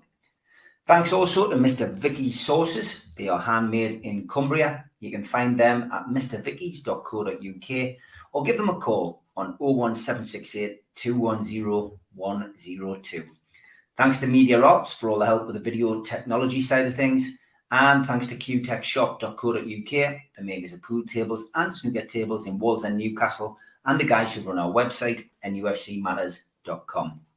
If you want to subscribe to the channel, hit the NUFC Matters logo in the bottom right-hand corner and you can subscribe for free. Hit the thumb up underneath the video to like it. It does us a big favour. And click share to share to your social media, such as Facebook and Twitter. Maybe it's added to a Newcastle United group.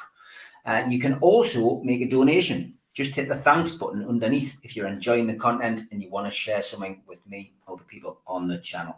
And you can also click join, which means that you commit to maybe a monthly membership, or you can become a cult member. How do you do that? Well, you go to the website, NUFCmatters.com, and you search for membership. What do you get for your £25 one-off payment? You get a cup, a pen, a membership card, and a scarf, and entry into the monthly draw. We also have a smart code. There you go, the QR code there. If you put your smartphone over it, it'll take you straight to the website and you can get involved in a cult membership pack today. We also give you something for nothing. If you subscribe to the show, then email John at nufcmatters.com and get your free car window sticker now. We also support the food bank on here. NUFCfansfoodbank.co.uk is the Matchday bucket website. You just need to go there and you can make a virtual donation. Don't forget, during the season on match days, we're at the Dog and Parrot with Supermac, pre-match and post-match. And we're at Pumphrey's, John Anderson and John Gibson, pre-match only. Also got the Takeover anniversary party coming up at the Irish Centre. Tickets are £2 on the door, and you can get your tickets for that from NUFCmatters.com. And Supermac will be at the Terrace Club in Seaton Delaval, Friday the 11th of November. Tickets are a tenner, table is £650, and you can get those tickets from 0191 237 0133.